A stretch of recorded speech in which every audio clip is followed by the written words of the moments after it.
Like it's 10 minutes from my studio, 10 minutes from my house, like that. So it works out really well. Nice. Okay, I will also, the last thing I'll warn you is I do very little research because I like it to be just like I love a that. conversation. So yes. Sometimes you're going to be like, why didn't you fucking look that up on the internet? No, that's for assholes. Okay, goody. First of all, Steven Yeun, welcome to my show. I'm so excited. And everybody who's listening out there, now you know how to pronounce his last name. Yeun. Yeah. Yay! Because it is a little bit of...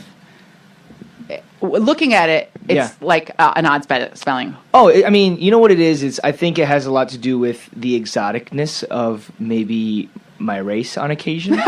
Generally? Yeah, in general. Just Korean exoticness. Yeah, you know, and also I think a lot of people are really afraid of being racist, and they want to, like, pronounce it correctly. So you feel like they try to add, like, an Asian flair? Yeah, when it's like, it's just Yeun.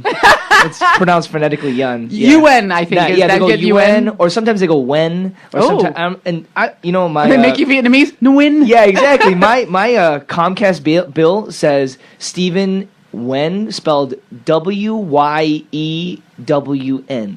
That's not anything. That's not even how to spell it. Yeah. So and I have butchered your name on occasion on the past, but not. No. I did not make you into Nguyen or. Yeah, you didn't make me into a space creature. No, it's like space talk. Why then? Yeah, like I'm not like a grand wizard or something like that. It's ridiculous. Oh, it'd be awesome to be a grand wizard, though. Now, right off the top, I want to say, and then we'll start at the beginning, that I was telling you right before we started that I had dropped your name on another podcast. Because I just did Daniel Day Kim. Now I seem like super racist because I was like, I interviewed another Korean guy, and I dropped your name in it. But it was because you had said on The Talking Dead that, like, Koreans in Korea had, like, completely, like, adopted you. Yeah, But where were you born? Were you born here? I was born in Korea. Oh, okay. Yeah. But I moved over to the States when I was, like, 4. Okay. So, you know, it's a distant memory. Right. But going back, it's interesting because I feel like specifically The Walking Dead is such an American phenomenon. And I don't mean phenomenon in terms of its popularity, but in terms of its tone and approach, it just feels distinctly American. Yes. More than something like, maybe even more something like a Hawaii Five-0, which I think is easily translatable to other cultures. It's a Western. You know, yes. I mean, which is very, very, very American. Right, yeah, right. It's so funny because I love zombie lore. I've never heard it described as a Western. I can't believe that. That's Frank Darabont doing to shoot it on film. Yeah. To make the look be the way that it was, like he wanted it to feel like a Western. Right. It was like the desolation of it. And also actually like the visual, like the color, the tones of the show is very how cool. Man, I wish that was my idea. So that being said, and just even like tonally and the dynamics, although Koreans do love the genre. I mean, they love gory stuff. I mean, like I'm a big Chan Wook Park, fan, and his stuff is super gory. There. So I guess I'm just curious, like, what? We'll start there. It was so interesting to me to hear you say that, going ostensibly back there, but really having not been there since you were a little kid. Like, had you gone a lot before? So I went back maybe... We're talking about South Korea, where they have TV, not North Korea, where there's no lights. Yes, okay, South Korea. I made very light of the fact that the northern part of that peninsula is doing very poorly, but the southern part got TV and phones for days. Got everything. They got more phones. They got 5 phones. Everybody has 5 phones. So in South the internet's so fast. So I went back, early on in my childhood just to visit family, and then I went back in in college. And then I hadn't been back until the show came out, which was like an 8-year gap. And so, I went to go see all my family. I have a huge amount of family there. My dad is the second oldest of 5. And wow. Yeah, my mom is the youngest of 9. What? Yeah, they had tons of sex. Cranking them out. Cranking babies out. Actually, it's really depressing because my parents were saying, like, the reason why they did that was because they figured that a lot of the kids might die. Oh, so really? Like, they wanted progeny. And it's like, wow. That's well, crazy. I mean, that's a reality, I think, in a lot of most places, other than like this northern continent and a little bit of Europe, right? Yeah. But your parents aren't. They can't be that old, though. No, I mean they're in their 60s. Yeah, well, I guess. Yeah, they're pretty old. Yeah, no, not that they're old, but just that would have been the era, like right around like 40s, 50s, 60s. Yeah. Where kind of the idea of like child mortality was much more vivid, even here in the States. Absolutely. And they grew up. I mean, South Korea in its what it is now, happened in the last like 20, 30 years, like explosively. Yeah. And so I remember going back as a kid and stuff was still very rural. And then now you go back and everybody's got like smart, like flying cars or something. Flying cars. Yeah. Yeah. Oh, I have flying cars. Yeah. Hoverboards. Yeah. Everybody has hoverboards in Korea. And they're all jetpacks. Yeah, jetpacks. Fucking Korea. That's where all our shit is. Yeah. I'm waiting for my jetpack. It's in South Korea. They have teleportation. They're just not letting it out in the U.S. Not letting anybody know. I worked with someone who was in China, and he came back, and he's like, they have terabyte thumb drives in China. Yeah. And he showed one to me. And I went home and I told my husband, they have terabyte thumb drives in China. And he was like, you're a liar, and I'm not interacting with you anymore for the rest of the day. And it's true. They do have terabyte thumb drives in China. And the American technology companies are like keeping them out because they don't want you to know that you can get a terabyte worth of storage in something smaller than like a regular drive. Yeah, I mean, to think like how far back we are technology-wise here comparatively is insane. Like I went to Korea just 2 years ago, and I had a flip phone that I borrowed, and I was like, oh, this flip phone's going to suck. Right. I would video conference while I was walking around the streets of Seoul on the flip phone. That's and that insane. had that was like a 10-year-old model. Right. And so, well, also, that one thing that's happening with countries that didn't have kind of that early rudimentary infrastructure is they just jumped over straight to wireless, and they're just fully wired. I mean, what they're saying is like in Africa, people don't have indoor plumbing, but they all have cell phones. Yep. Because they're able to move. That's much more modular. You can just put a couple of cell towers in, and you're done. You're not laying cable. Exactly. Ooh. So you went over there now, and so how did people react to the show? They're thrilled. I think what it is like, Korea has this way of really being a nationalistic country, as does actually every place. Yes. Maybe except for America. Sometimes America, you see a lot less We're nationalism. polarized, right? There's like really extremely nationalistic people, and then Yeah. people who reject nationalism. Exactly. Yeah. Whereas Korea, they're very prideful about anyone that makes it outside of the country. And the wow. country's the size of Indiana. You know what I mean? Right. And So there's that 50 nationalism, million. you really feel it. Because And it's from an oppressed culture that has been really like waiting for some shit to jump off. Exactly. I mean, like Japan ruled them for a while, Yeah. China ruled them, and all that Yeah. occupation stuff. But so you see it now, and you go back, and they're very proud, and I'm very blessed to be able to be a part of that pride. I guess now I just can't mess it up. So Yeah, because they'll turn on you in a second. Oh, yeah, They'll yeah. turn on you in a second. So we talked about this on the DDK episode, and that there was a guy. Okay, there's a rap group called Epic High. Have you heard of them? I know Okay, Epic High, yeah. I love them, and one of the guys in Epic High went to school at Stanford, right? And he Yeah. got accused somehow of not actually having graduated from Stanford. And literally there were death threats against him, which here no one would give a shit if he went to No. Stanford or he didn't go to Stanford. But like he was getting like death threats, and he had to go to court to prove that he went to Stanford, which he did. Yeah. BT dubs. Yep. And it was like some jealous cousin that was mad that he was getting more attention than the cousin was getting. It is. I was just talking about this with a couple friends of mine who are also two of the writers on The Walking Dead, both Korean. So Angela King and Sang-Yu Kim. I was just talking to them about this recently, which is Sung-Yu Kim is Korean? Yeah, You wouldn't be Sang-Yu able to Kim- know from the yeah. name. Oh, Kim, really? You don't know? Oh, okay.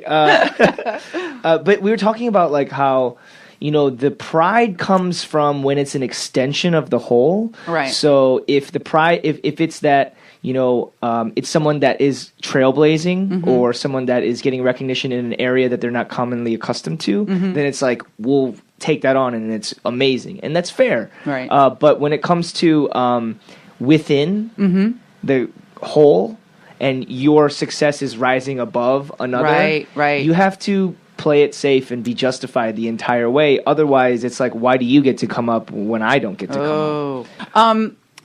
Yeah, and I mean, also specifically, I think around kind of public. I don't know. Is sorry, I'm so many cultural questions. Is like saving face a big thing in Korean culture? Is it the idea of like, because you were saying now you feel like you can't screw it up, right? Like you can't make any mistakes, which I think is really difficult for an artist to be in a position, in a human being, period, Of course, right? yeah. But specifically an artist to be in a position of like, I can't make any mistakes, because first of all, from a creative perspective, you need to want to be able to take risks in your artistic life. Sure. But then in your personal life, this is not the most healthy philosophy, but I believe in it. I think as an actor, you need to be open, if not able and willing, but at least open-minded to having almost every human experience that you can. Yeah, so that you can otherwise- bring it into your work. Absolutely. Yeah, you can't just be like, well, I got up every day and I had a cereal at 5 o'clock and I drove to work and I came home, because you're just not like being human, you know? So how do you feel about that? I mean, it seems like it's a challenge. Yeah, I mean, I try not to put that on me because I am American. The thing is like I was born in Korea, but man, Yeah, you're an American. I'm American. Yeah. So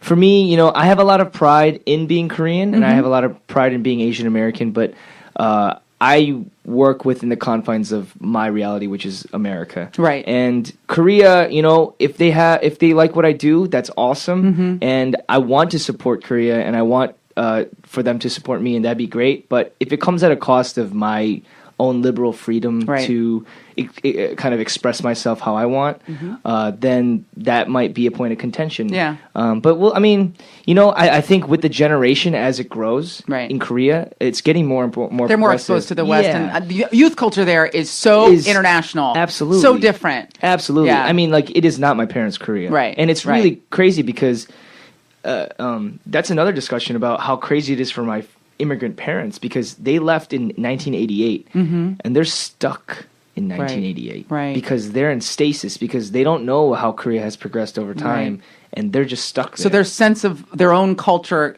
comes from that moment when they left, and it hasn't evolved. No, because they don't know. So they've had that, and then it's a mixed bag of an immigrant culture in America. Right. So when your parents came here, what was their approach to being American? Were they like, we're going to hold on very tightly to all of our Korean, beliefs and behaviors and cultures, or we're going to try to be more American? I think my parents are pretty progressive, but we lived in a safer area in terms of assimilating with Korean American culture. So we had a lot of Koreans in our area in Metro Detroit. And so my parents didn't have to struggle as hard to be wholly American. Right. But there were a couple of kids that had parents that, were doctors or engineers that really wanted to take on the American dream of, like, having the extra summer home, going on vacation, having the 2.2 cars and like 2.5 kids and a dog and stuff like that. And that's well and good too. But, my parents lived the whole immigrant, like, they own beauty supplies. Really? Yeah. So me and my brother know a ton about, like, Yaki 10-inch, like, you know what I mean, like 1B, like all that stuff. Oh, like, we used to God, sell it. Awesome. Yeah. And so my folks still have those businesses, and if anything, their Americanization is much more rooted in, like, the heart of, like, Detroit. Right. You know what I mean? Like, just kind of like our some of my dad's, like, closest people are his employees. We have one employee, his name is Tony, and he's been with us for God knows how long, and he's like the chillest dude. You know what I mean? And like, my mom and dad would make friends with, like, the local gang in the area, because it gets a little dangerous. Yeah, I was gonna say Detroit. Yeah, it's not safe, but, like, my parents does well with its neighboring communities, and so, like, they look out for my folks and stuff like that. So that's where that's where they are progressive, and they are very Americanized in a way, which is like outward looking. Exactly. They're not thinking of others, and that to them, I think that for me comes from, at least for them, comes from a very like, strong Christian. They had, like, a very strong Christian foundation, and so my mom is always just on like, are you a good person? Cool, we're chill. Like, that's good. Yeah.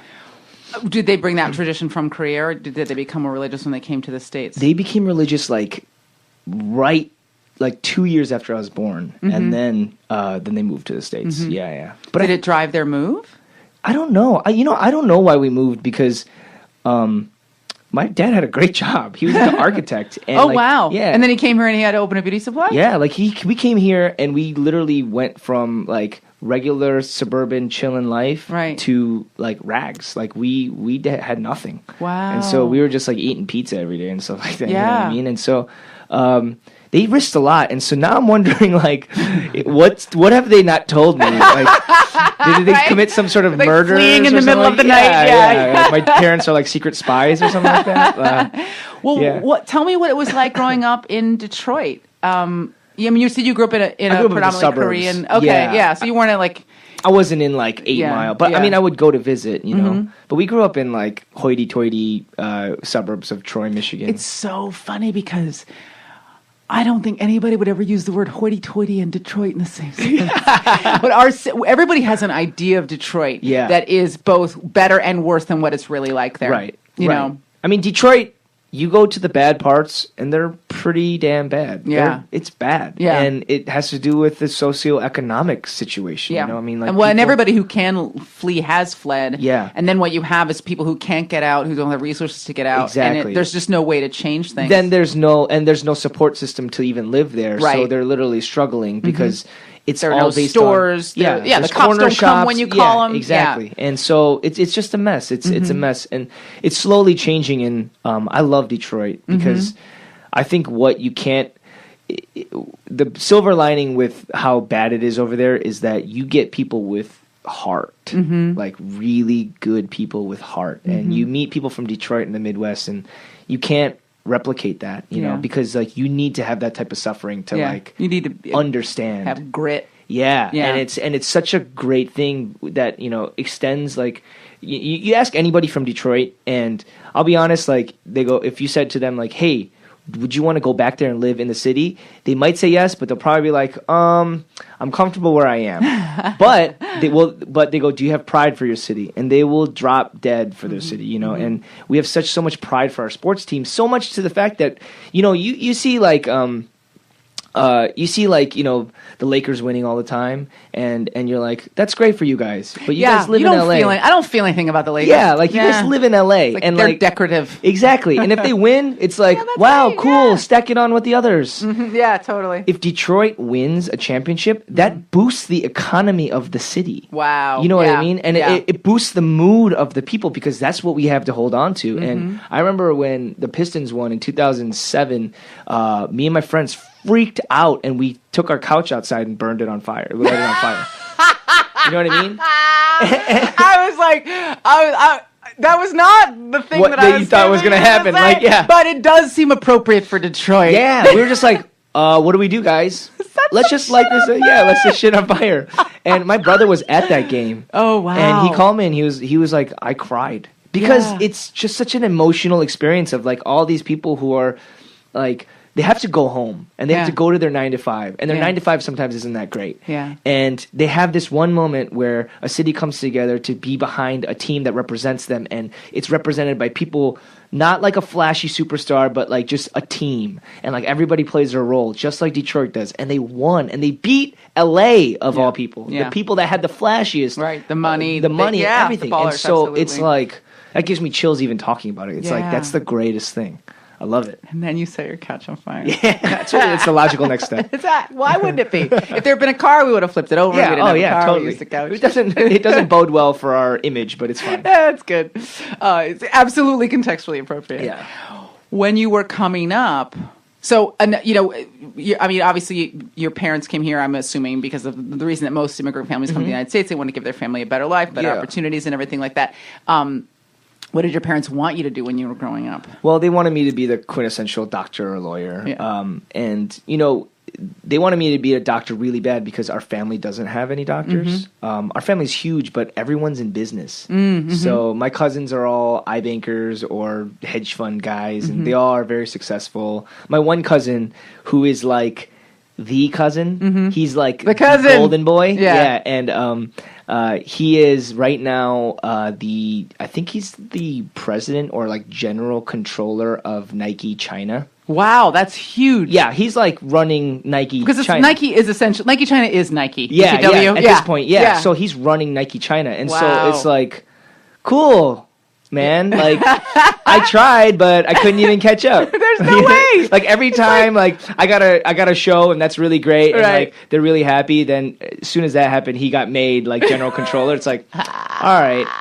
Cool, David Young. Like, on TV, people. It's like, fine. Oh yeah, I run a $1 billion China. company. Yeah, I run China essentially.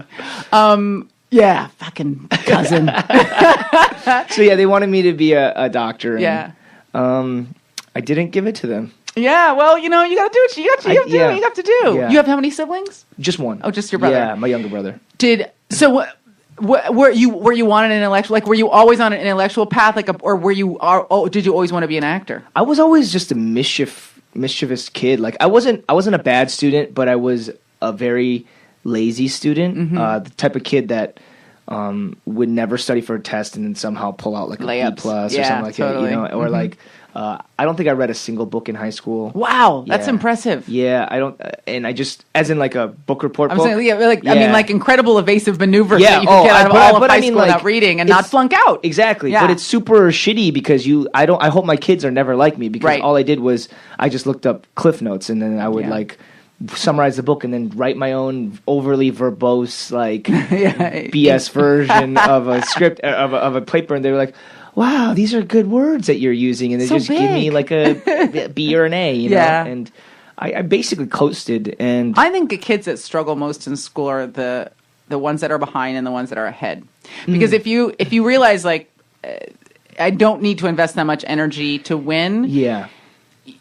You know, those are the kids that either get so bored that they don't bother, right? Or you cruise and then you look back and you think, maybe I could have gotten something out of it if I put some energy into it. Yeah. I mean, there were a lot of regrets when I first got into.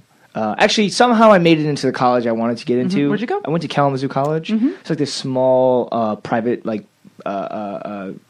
school in Michigan, and it was great. It was a great school. It was exactly for if you wanted to get into sciences and stuff like that. So I got in and I did that, but I just remember thinking like even in college I had the same habits, right? You know, of just like I think I would only put effort into something if I liked it, right? And so I liked psychology, and I really liked clinical psychology, and I really liked studying the brain and all that stuff. And so that stuff I was like, yeah, let's do it. Yeah. But if you were to tell me like, hey, we'd like you to write this Orgo paper, I'd be like, hell no. Yeah. And you just procrastinate, right? And did you? You were able to cruise. Yeah, but you know, cruising in college is not the same. Not the same, and also cruising in college has much more terrible consequences. You know what I mean? Like, you're not going to get a job to feed your family in the future. Like, exactly. So, something like I fucked up. It's like whatever junior year. Exactly. Yeah. Also, I had a similar experience in that. Like, I was like smart enough to kind of cruise in high school. But the workload in like I could blow it all off and then do it all in a night in high school. You know, you could just leave it till Sunday night and then just cram it all in like 3 hours. Yeah. You can't do that shit in college. No. Like if I missed a night of reading in college, I was behind for the whole semester. You are exposed. Oh yeah, your shit is over. And they'd be like, you didn't read the 375 pages I assigned yesterday? I'm like, I read 3 pages. Yeah, exactly. And I'm now 1,200 pages behind in this class. And you're right. And then that's it. There's no...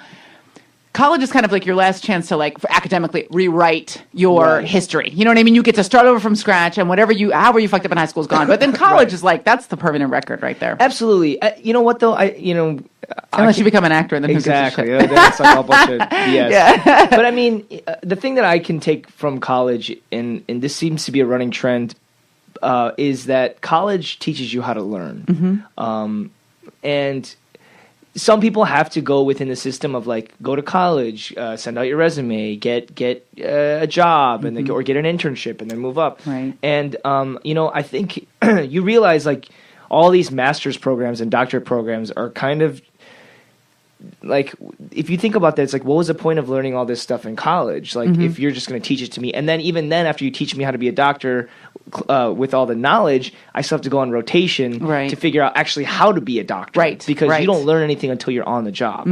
And I'm sure it's a lot harder than that, and I'm sure you do need that knowledge base. But at the essence of what college is to me, it seems like it's an experience, and it's how to integrate yourself into society effectively, and also how to manage like being a human being and, on your own for the first time, right? I mean, the first time that you have to meet your own obligations without anybody chasing you. I mean, even if your parents don't chase you in high school, the school chases you. The teacher's like, "Where's that homework? Where's that homework?" In college, you just show up at the end and you failed. Yeah, you don't turn in a paper. In the college, the teacher doesn't call you. Yeah. That's like there was 20 papers on the fucking desk, and yours wasn't there, and so you failed. You're and done. that's on you. It's and crazy. it is the first time where you have to be self-driven. Right. I think. Yeah. Yeah. I mean, it makes no sense. Like if you think about how sleeping schedules work for humans, like they should have it completely flipped, where college you wake up for noon classes, and when you're in kindergarten you wake up for 5 a.m. classes. Right. You know what I mean? Right. But obviously that doesn't teach you how to be a proper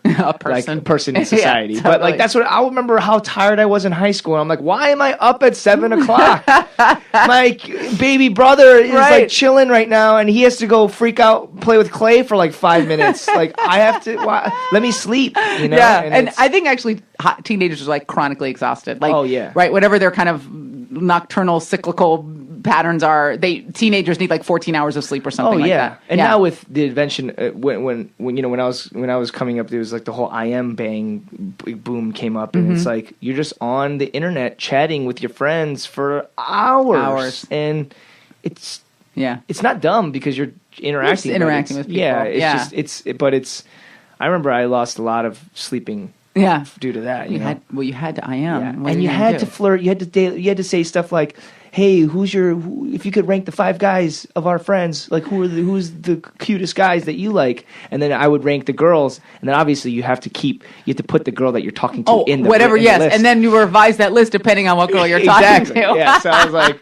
you say that. A lot of work. Yeah, I would fall asleep at the keyboard talking to girls all the time. So dumb. That's hilarious. Were you a Mac in high school? No, was I a Mac like? Well, you apparently were IMing with girls constantly. No, oh my god! I know you have that thing at the end, which is like self-inflicted wounds. Yeah. Get ready for some terrible romantic tales. Okay, good. We'll save it for then. I'm horrible. We'll save it for then. Yeah. So you go to Kalamazoo, and you are. It sounds like you were pre-med. Yeah, I was pre-med. Mm-hmm. So what happened? So think of me, and I'm Mr. and Mrs. Yeun saying that. What happened? What? You were pre-med. Yeah. What happened? While I was there, my freshman year, I saw this group, our school's improv group called Monkapult, and I watched it and I freaked out, and I was like, "Holy shit! This is the coolest thing I've ever seen. I want to do this so bad," because I was laughing and like they were so cool up there, and they looked like they were having so much fun. And I always had like a performance bug. I was mostly into music, but when I got into college, I was like, "Oh, this looks awesome!" Yeah. So I auditioned, didn't make it, and then I took a class on improv, and then I auditioned again, and I made it. And then once you're integrated into that system, like especially at a school, at a small school like mine, it was like 1,500 kids max. Oh yeah, that's tiny. To be a part of anything and to be taken seriously on campus, especially our Monkapult was huge.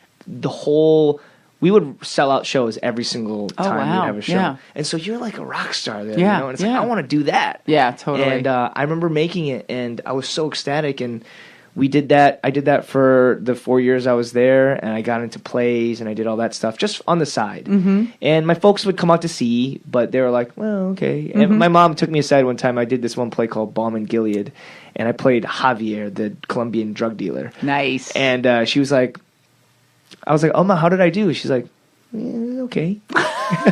She's like, "Yeah, this was all right." I was like, "Nice try." You know? Nice try. And she's super blunt because like I probably was horrible in it, you know what I mean? It's so refreshing though to have a story about a parent who was like, because you're great, you're always great, everything you do is perfect. Yeah.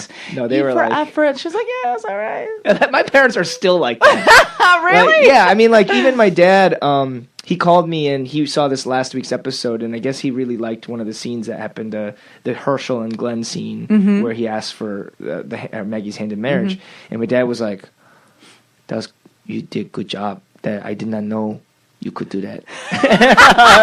You know what I mean? He said it in Korean too. He's like, "Wow, that was nice. I didn't expect that." Right. And so I was like, "Cool." And it's cool to see that I can continually surprise my folks. Yeah. And that they will give me running commentary of continual, right? Yes, right. Yeah. And I hope that never stops. You know what I mean? And so, I mean, I did that, and then I remember I was studying for LSATs, I was studying for MCATs, I was gonna take both tests, and I didn't know what I wanted to do. Everybody was getting jobs and everything, and I remember I actually wanted to do Teach for America because I was so confused, and that's like the plug all of if you can absolutely get in. You get 2 years and they forgive a bunch of your college debt, so yeah and you get to do something good, right? And then it looks really good on a resume, great on your resume, plus a bunch of kids do it, so you're all going to end up in the same city together, whatever. But it's incredibly difficult. So I haven't heard anybody who's like, "Oh, it was cake." Oh my Everyone's gosh. like, "I died." Every person like, my faith in humanity was lost. So I applied, and I went down to like the final like meeting interview. And I remember them saying, like, "So is there anything that could take you away from finishing your duties of the 2 years?" And I was like, "No.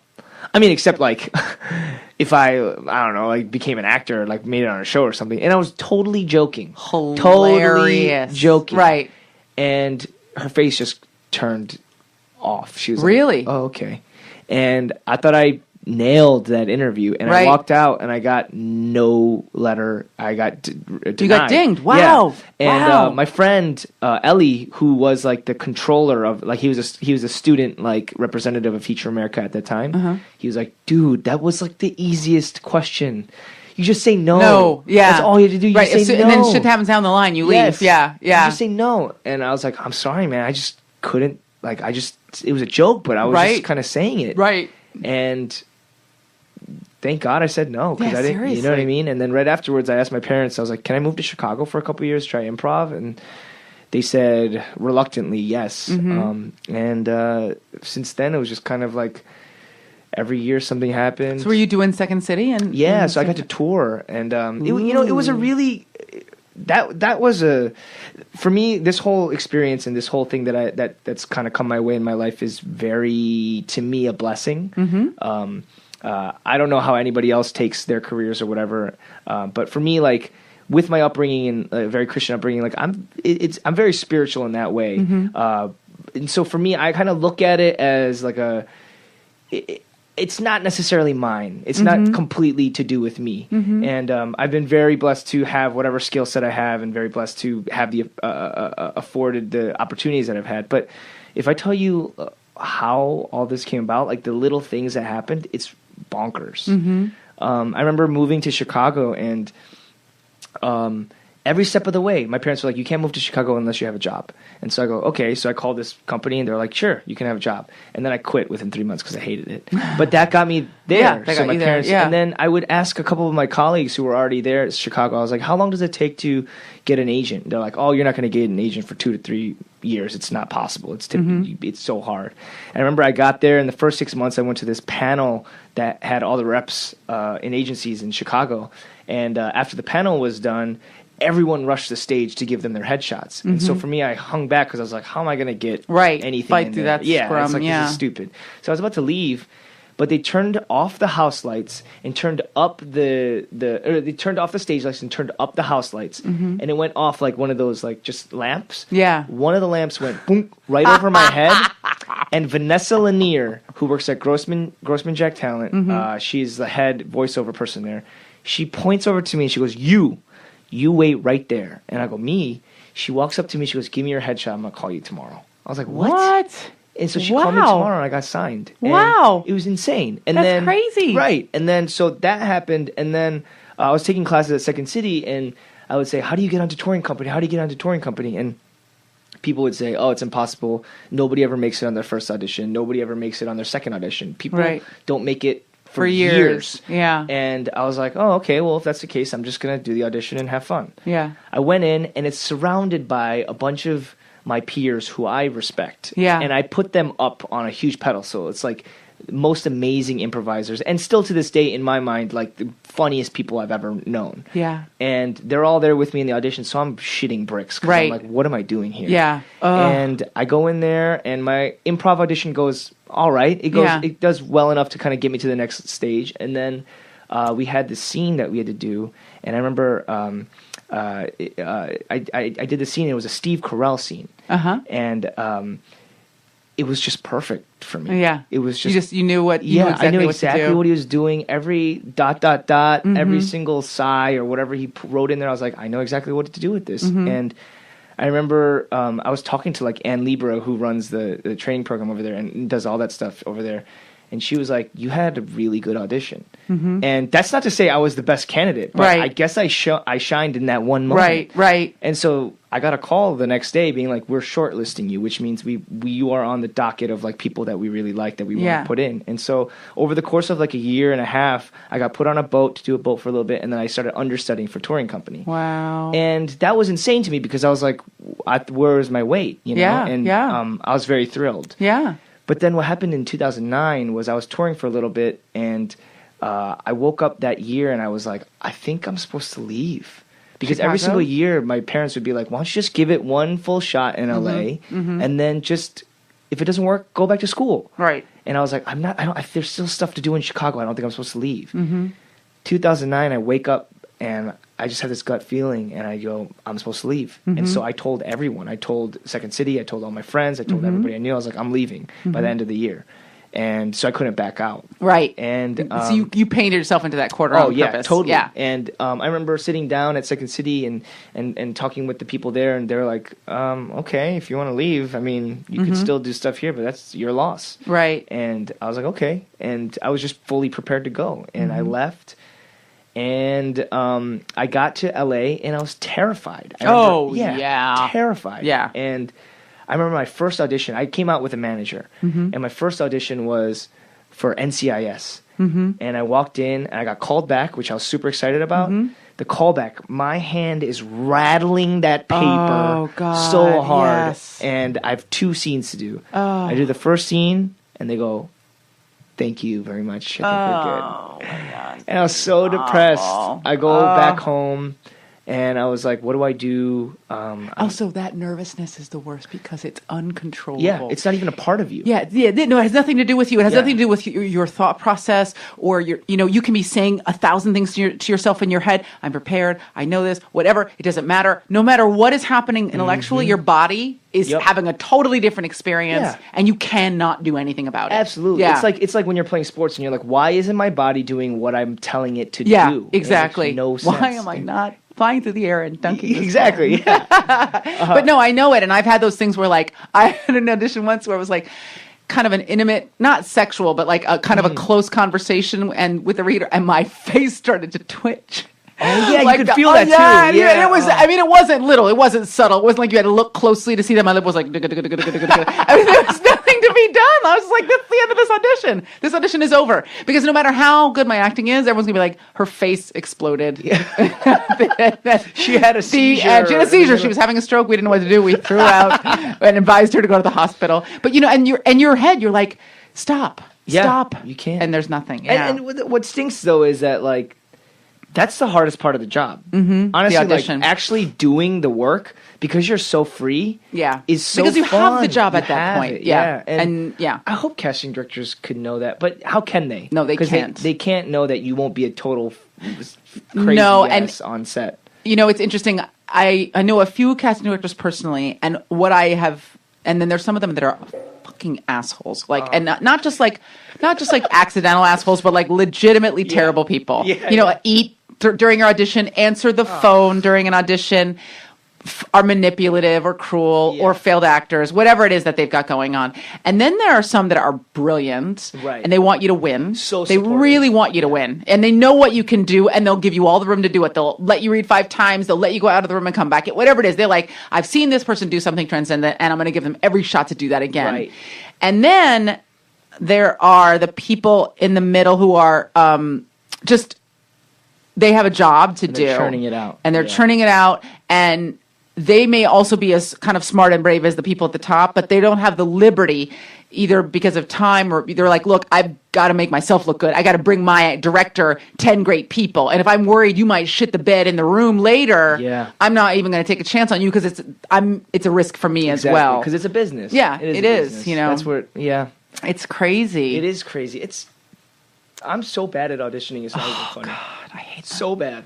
I wouldn't say that I'm good, but I don't think I got better at it until I legitimately stopped caring about the outcome of the audition. Yeah. Once you're secure with where you are, maybe. I mean, that proves my point about like how ridiculous that Second City audition was. Knowing how afraid I am in general of auditions, I don't know how because I remember being on that stage vividly and holding that paper in my hand and doing the scene and literally not giving a single fuck. Yeah. Like I was like, I'm killing this right now, and I'm probably seeing it. Part of it was that, again, like I think a lot of actors would say, if you walk in and you don't care, that's when you do your best work. Yeah. Because you're not invested in the outcome. You're like, no, it doesn't matter what happens right now. I don't have to be perfect. I don't have to figure out what they want from me because I'm not going to get it anyway. Right. Whatever that attitude is, whatever gets you to that. But it's either the 2 times are either you go in and you're like, I know this part so well, which it seems like you had a combination of those 2 things, which is I know exactly how to do this, or at least exactly how I want to do this, and B, doesn't matter what happens because I'm not going to get it anyway, so I can go bananas. Yes. Those are the 2 mindsets that kind of where you have your best auditions. It's when you're like, if I get this job, it's going to change my life. Absolutely. That is rattling the paper. Yeah. That happened. Yeah.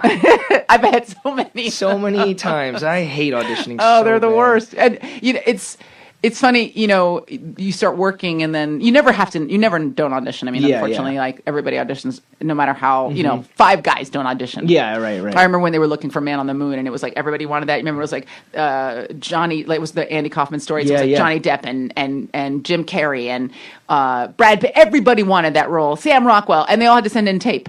Wow. Everybody, yeah, oh yeah. I mean, it was like, and Jim Carrey got it. Carrey got it through tape. I mean, everyone auditioned for that. But it was him, Johnny Depp, Brad Pitt, Sam Rockwell. Like there were like 5 or 6 guys like on that level who all wanted that part. Wow. So you never don't audition. Yeah. But I do think once you start making enough money, and it's not about fame, just you're making a living. Right. So, and you've auditioned enough times that you know that no single audition is really going to end your life. Right. Like you have a million times where you're like, if I don't get this, I'm going to die. And then you don't die. And then you realize, okay, if I don't get this, I'm not going to die. Yeah. You know, I think what it comes down to is like, if you are at a point where you start not even remembering how many auditions you failed. Because like, you know how people get advice, like you hear a lot of actors like, they'll be like, yeah, I heard this advice, which is like, keep getting up, keep getting back up. And that is true. But if you are not aware of you even getting back up, that's even a greater place. That's where you want to be. Because I failed a million times, but I don't even remember those auditions. Yeah. Oh, yeah. I don't even think about it. They just fade into kind of background scenery. So for you, like it's almost like you're batting like 75%, which is incredible. But you're like, it's because you've blocked out the whole. Right, you're really batting 25%, but you block the other. You block the other one because you're like, I don't even want those anyway. Whatever. Exactly. And there have even been times where I've gotten close on something and I didn't get it, and I was like, I would have been great, but I actually see why they picked that other person, and I think it was a great choice. Yeah, like it made perfect sense. Either one would have been fine. Absolutely. You're right. That just comes with time, right? Like a million. So you moved out here. You said you had terrible NCIS auditions, but you have some representation and you're living here. I feel like I heard you tell the story about how you got on Walking Dead, and I feel like it was kind of like a fairy Cinderella kind of thing. Okay, so tell that story. Okay, yes. So after I got back from the NCIS audition, super depressed. So I just slept all day. Yeah. Oh, that's the worst. And I didn't know how to. It's a good thing you're not an alcoholic. Yeah, right. I feel like, and then I couldn't even afford alcohol if I wanted to. And so for me, I was like, how am I going to live? Because I don't want to ask my parents for money. Like I always do, and this is bad. And so I remember I went to Google Maps and I Googled restaurants in my area. And there was this restaurant that popped up. I called them. I go, are you guys hiring? They go, yep. And I went in that day, and they gave me a job the next week. Wow. And so I got a job. And like that, for me, is like a huge blessing. To be like, I have this every day to keep me occupied in between place auditions. To go, put my energy. Exactly. And so that kept me alive. And then I booked like 4 commercials just straight in a row. Oh, wow. And it was crazy. I was like, wow, this is going really great.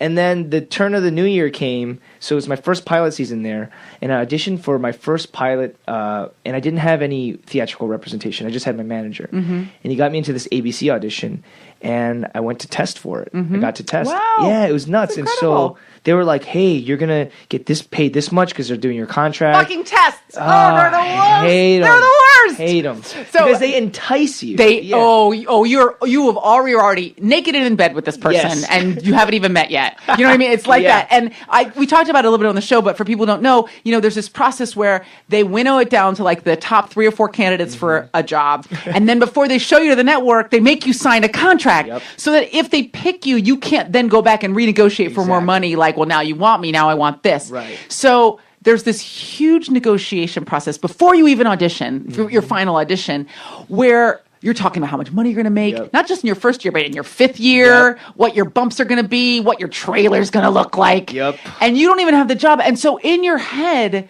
you kind of already do have the job. Oh, yeah. You're spending that money in your head already. You're like, well, I'm going to get a car and I'm moving to a real apartment that doesn't smell like pee. All your dreams. And because even a shitty network job pays more money than you've ever seen in your entire life. I mean, even the worst ones still would change everything for you. Yes. And you're, for all of us, I remember vividly before I ever got any work here, like I would get a cash advance on one credit card to pay a different credit card. I would just move that money back and forth. Exactly. So you don't have to pay the interest. Yeah, interest fee, just move it around. I mean, I was so broke. So it's really emotional. Yes. And you don't want the job on an acting level. You want the job because you see exactly what it's going to do for you when you get it. And money talks hard. And it's on paper. You see it written out, and you're having 15 conversations with your representation. Well, we got him up to this. We're trying to get you this. It's terrible. It's horrible. Oh, and my so God. for me, I'm like, And this is your first test? First test. My first pilot audition. Oh my God. And it went to test. And I went and did the studio test. And you auditioned over and over again for several people. It's like a litany of people. So many people. So I went to the studio. I went and did a work session with the director. That went well. Then I went to the studio, and the studio was like, cool, we like him. And then I went to the network. But each time there's like 50 people watching you in a small room. Faceless? Yes, and you're terrified. Oh, it's so scary. And so I'm sitting there like, oh my God, what do I do? But I was so confident that I was going to get it because the contract made me think that I was. Yeah. Because I didn't know about the industry. And it feels like a done deal. We have a signed contract. This is a formality at this point. Yeah. And so I walked into the ABC audition, and in my opinion, I killed it. I killed it. They were laughing. And I walked out, and I was like, yes, I got it. And I was so happy. And I told my parents about the whole process, and they're thrilled. I go home, and then I go to Denny's, and I'm eating like pancakes. Oh, yeah, party it up. Yeah, party it up. You know Celebrity. What I mean? Yeah. Woo! And I get a call from my manager, and he's like, we'll get the next one, buddy. Oh. And I was destroyed. Oh. Not so much for me because I was pretty bummed out, but I was mostly bummed out because I told my parents about it. Right, and it was my validation for putting them through 4 years of hell, you know. Right. And now I couldn't give it to them. And so I was really bummed, and I never thought about quitting, but in that moment, which is so stupid, I thought, like, I was close to being like, man, is this what I'm supposed to do? But I freaking got there and I tested for my first pilot. Like, what an asshole human, though. It's so human because there is something. Look, neither of us are down in a mine. You know what I mean? Exactly, but there is so much. I feel like it's different than getting any other kind of job, and that there's really an element of it that's a judgment of you. Yeah, really, you personally. You know. You cannot get a job because someone else has had more years in the business, more qualified. They type faster. They've driven a truck longer. Whatever it is, acting is the only thing where someone can be like, "We just didn't like him. We just don't like you as much as we like the." I don't like his face. I don't like his face. I don't like his voice. Whatever. Not hot enough. Too hot. Too tall. Too short. Whatever. A judgment of something that you honestly probably most times can't change. You can't do anything about. And also, like, those judgments are there just because someone wants you to say something. Like, it's not even like you really care if they're too tall or too short. It's just kind of like, what do you think? Well, I don't really care, but he's too tall. Yeah, he's too tall. You just make shit up. And, and I've been on the other side of that because I had a pilot that I cast, and what I learned and what freed me a lot as an actor was that we had a lot of people come in, and some of them were terrible. You know, some of them were great. Sure. But when we got down to like the 3 or 4 guys that tested, they were all great. Yeah. They were all great. Right. And the guy who got it just got it because everybody felt like he was the guy. And it wasn't that the other guys weren't the guy. That was the thing. Like they all would have been fantastic. Yeah. In the end, we were all like, yeah, he just kind of was. There was an essence of him that seemed more like what we had in our heads. Right. But any one of the guys would have killed it. Or it's like you just got to make a decision. Yeah. And we made it. Yeah. Like, everyone was like, and everyone's like, oh, yeah, that guy was great. They were all really funny. Yeah. And that freed me so much as an actor because what I realized was I'm just going to go in and I'm going to kill it the best I can. Yep. Either they're going to want me or they're not going to want me. Absolutely. Yeah. But that's something you do not know when you're first going out, and what you think is, I could have done something different. I could have been better. I could have practiced longer. I could have dressed differently. Nah. If you've gotten to that stage, you did fine. Yeah, exactly. Absolutely. If you tested, you won, essentially, right? You made it to the Olympics. Exactly. Yeah. You just didn't finish first. Yeah, exactly. Which is fine. You still went to the Olympics. Right. 1% of 1% of 1% of people make it that far. Yeah. And so, it's devastating, though. It was hard. So I remember calling my dad, and my dad was just like, okay, that's cool. Sorry. And he wasn't like, oh, too bad for you. You should try harder. Yeah, no. He was just like, he was so bummed that that's something I do now, though. I tend to not tell my parents about anything because their disappointment is so much worse than my own disappointment. No. Like, because you've been through it a million times, so I get it. Write it out. Like, whereas for them, like, they're not disappointed at me. They just want it for me. And so if I don't get it, like, they're just like, they're so bummed. She's the worst. I mean, not the worst, but she's the worst in the sense that she's like, well, I just feel like I should call someone. Yeah, who can I call? Let me call Jay Leno. Yeah, let me just call Steven Spielberg. Yeah, let me just. Is he listed? I'm gonna look his name up on this Google. Right. I bet bet you I could find an address for him. Yeah. Who's this agency? I'm like, good. But, they see something in you that nobody else sees. They're your parents. Of course. And they don't understand quite how things work. Right. And it is hard to share. You want to tell them when some shit's about to air. You can see me at 8 o'clock on Tuesday night. Yes. Other than that, let's just leave it chill. Yeah, totally. We're fine. Yeah. But it's crazy. So that didn't go. Mm-hmm. And then Walking Dead happened like 2 months later, and that process was so fast. I walked into the casting directors. They called my agent like 30 minutes later and said, we really liked him. We'd like him to come back tomorrow. I went back and I worked with them. I worked with Sharon Bialy. She was fantastic. Oh, she's great. Yeah. And Sherry Thomas, and they were just like working with me, and it's like those are like that 1% of brilliant casting directors who understand actors and like them. Yeah. Like her, like Deb Aquila, like they're awesome. Deb's the best. Yeah. And so like they worked with me, and then they go, all right, you're going to go to Frank's office. And it's Frank Darabont in his office with this tiny camcorder being like, hey, he's the nicest man. And he just has someone reading lines with me while he's taping it and directing me. And I'm like, this is nothing like those ABC auditions. Right. Those terrible Mills. Horrifying. Yeah. And I booked it. Wow. And now you do the session with Frank. Mm-hmm. How long after that did you hear you'd booked it? Like 2 days. Oh. Yeah, it was quick. Yeah. 2 days. I think they almost. I think it was like.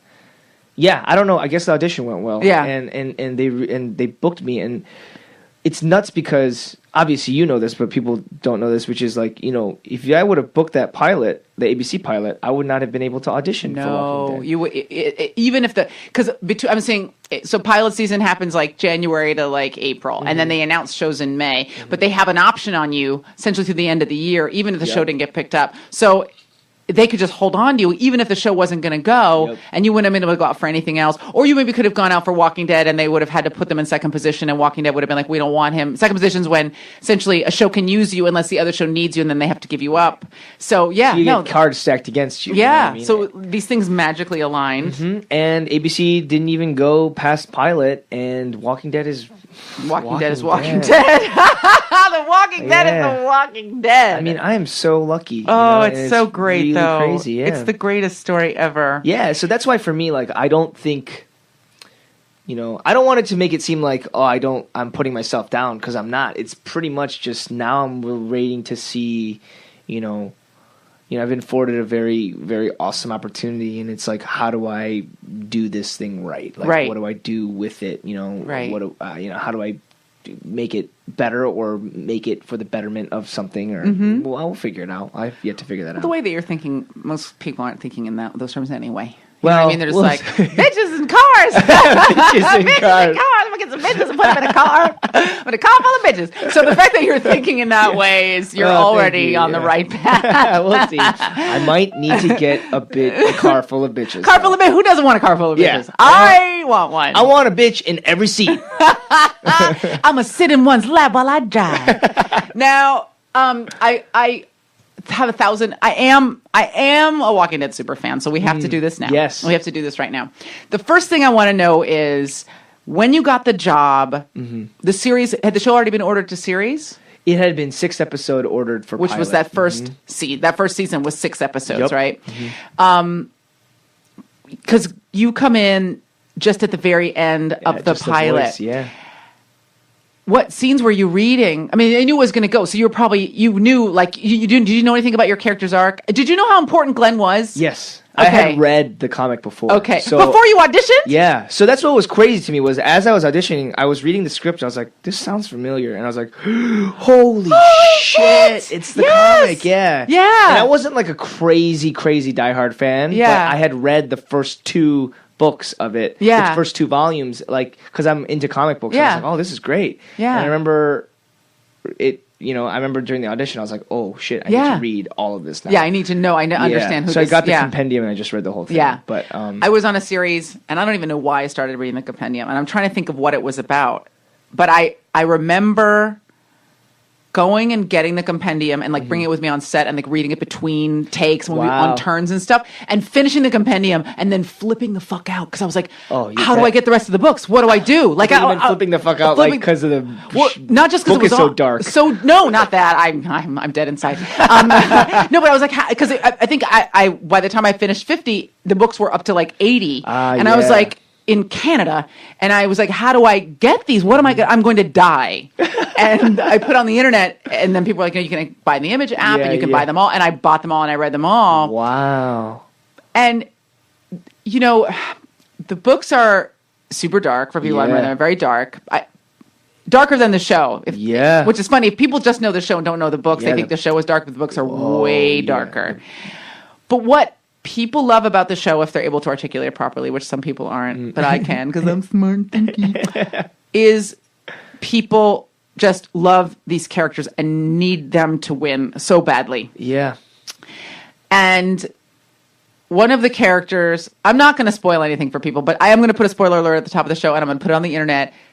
You're going to learn some shit, and if you don't know it already, then don't listen. Like the two people that I fell in love with, well, three, so deeply in the books, were Glenn, Michonne, and Tyrese. And I want to say something brilliant about Glenn, but I'm just going to say I do think that Glenn is probably like number one fan favorite, even in the books. In the books, yeah. So it's.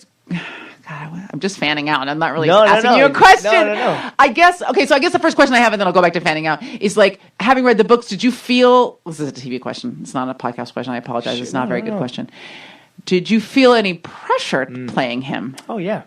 Oh, I was like, holy shit, like, if I mess this up, I will have the wrath of all comic book nerds on my ass everywhere. So hard. And those are the guys that are on Twitter. Right, you know what I mean? And they don't sleep. They're just Redditing at 3 in the morning. Oh, yeah. They're the ones like being like, you ruined this character for me. I had a perfect idea of what this character was supposed to be. And, you know, that's a testament to casting, I think. Yeah. That's a testament to overall the direction that, you know, Kirkman and Frank and Gail and everybody took with it, and Sharon and Sherry, like when they cast, because you look at a lot of the characters, and if not all of them, and all of them just have that essence of their character. They do. Yeah, and for me, you know, what I related with Glenn was like, this kid is me just set 10 years back. And so I just had to play it like, what was I like when I was like 15, like coming up and like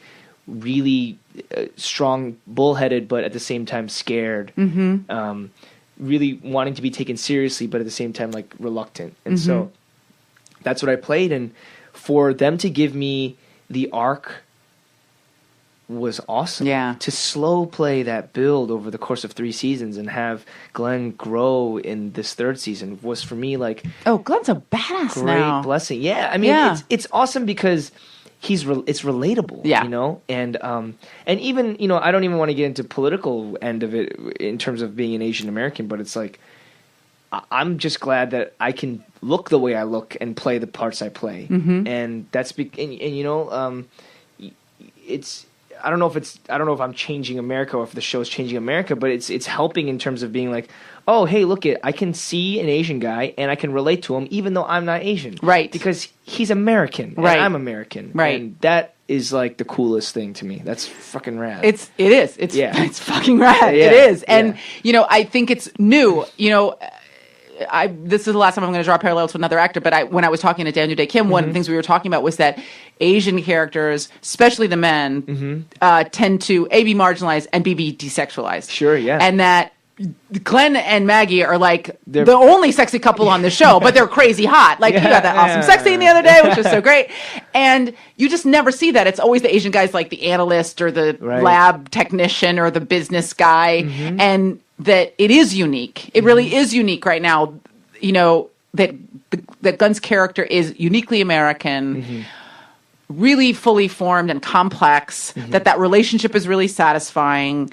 Not perfect. Yeah, not perfect. You know what I mean? Flawed, and Glenn is flawed. Absolutely. You know, and that it's really multidimensional in a way that it's been rare for any actor of color, and especially Asian actors. I think it's really something that's very new and very radical. Yeah, even that's great that you brought up the flawed thing, which is like, you know, maybe it would be like a liberal guilt thing to throw like a bone to an Asian guy and Just be have him like, on a side piece. yeah, or even like make him like perfect. Right, like, right, hey, right. you are the smartest guy. You're also the most handsome. You're also Right. the most tough, and you're also this.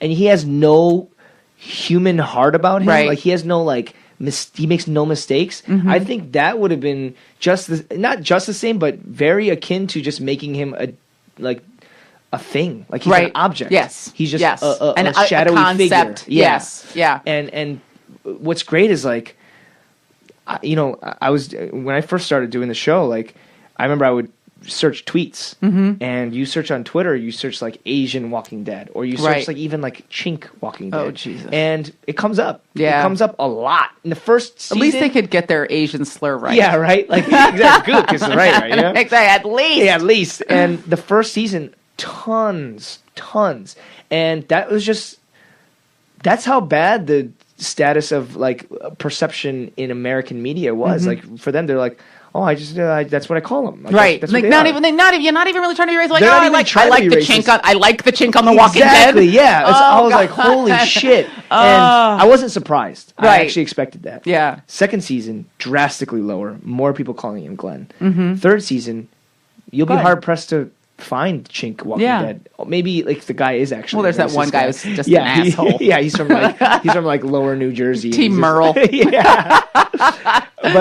but you see Glenn, and that's cool because now they're not thinking of like what does he That look he's like. the Asian character. Yeah. They're thinking of this is a character that I enjoy, and so for me, I'm very fortunate to play a part like that. I think your character is also one of the few characters, other than Rick and Carl, who are actually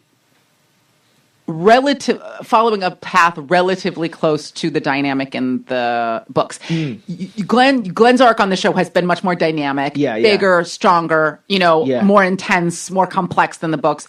But I was so excited. Okay, spoiler. I was so excited because this week, when there was the proposal episode, and I remember when the scene came on, Glenn was looking for the ring. I was like, oh shit, this is from the books. This is from the books. Yeah. I was like, I think this is something that happened in the book, and I was really excited about it.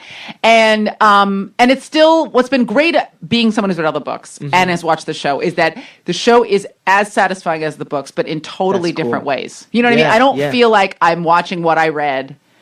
But what I need from the show as a reader, I'm getting. Yes. Do you know what I mean? Like you get those mileposts. Yes. And you get those like nods, and you get like the tipping of the hat to the fact that we are based on this great book that Kirkman wrote. But then you have Kirkman also part of the show, and it's and I asked him because I had him on the show, and he's like, no, I'm getting to spend time with these characters and give them an entirely different new life. I love these people, but I'm using them in different ways. And he said to me, it's an opportunity to tell the story, do things I would have done differently the first time where I love the way I did it, but now do just something totally different. Absolutely, yeah.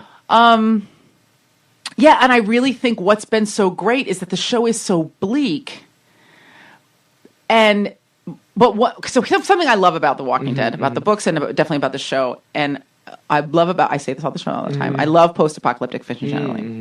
Because I feel like what it examines is like what it means to be human. Yeah. And when you're living in a structured society where there's rules and there's things and there's cell phones and computers and a coffee shop and cars and rules, right? Some of which make sense and some of which don't. Your behavior is very circumscribed, and it's really driven by like your relationship to other people in a societal structure. Yes. But when all that stuff goes away and literally your goal is to stay alive, human behavior really changes. It becomes very basic, right? It's sometimes so ugly. So ugly, right? Because we're animals and we're trying to stay alive, trying to survive. Like literally in the way that dogs battle and bugs, scurry. We're just another living thing trying not to expire. And we think of ourselves as being very noble, right? But when you watch The Walking Dead, you see characters doing things that are reprehensible, but contextually make perfect sense. So, two things that I love about the Glenn character is that, and Glenn's path, is that he's essentially been in a lot of ways, without being not moralizing, he's been this kind of human core of the show. Glenn is essentially good.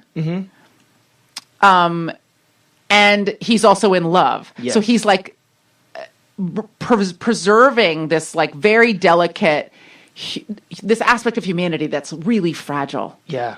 And when I saw this episode, I just like, it's so funny. It's like got so immature. I was like, oh, Glenn and Maggie, because there's just so little delight in that world. That's not a question. And no, that's not a question. But actually, this is a great thing that I actually wanted to talk about, which is, I remember I was looking at the Twitter feeds, which I should not do. No, don't look at Twitter. Yeah, but it's just poison. Just for fun. I know. I mean, I look at it too. I'm acting like I don't, but I always look at it all day long, like a drug. Like what do they say now? What do they say now? Exactly. But like a lot of people were upset that Glenn didn't get down on one knee to propose to Maggie. I know. Well, okay, no, I'm stop talking. Go. Sorry. Wait, no. Why, I want to hear it. No, I just want to hear what, because I want to hear what you have to say. And for me, when Lauren and I were talking about the scene, and also when Greg was directing the scene, like we wanted to play it like that because, getting down on one knee is a traditional route that you see, and it's romantic and it's television, and you want to see what you expect to see, but there's so much power in that moment of being like, listen, we've talked about this. There's no way that Maggie and Glenn have not talked about getting married in their asides when they're sleeping together or whatever. And they're probably saying like, wouldn't it be cool to get married? But, we can't because the world's gone to shit. And then you realize like you have to operate in the functionality of this new world. And even then, Glenn still tries to maintain some semblance of tradition by asking her show. That scene is fantastic. Thank you very much. Oh, it was so well played. That was a fun scene because one, Scott is awesome, and it was just it was just wonderful. Thank you. And it was Glenn still wants to be traditional, but at the same time, look where he got the ring. Right, he gets the ring, and in that moment, I wanted to play it like.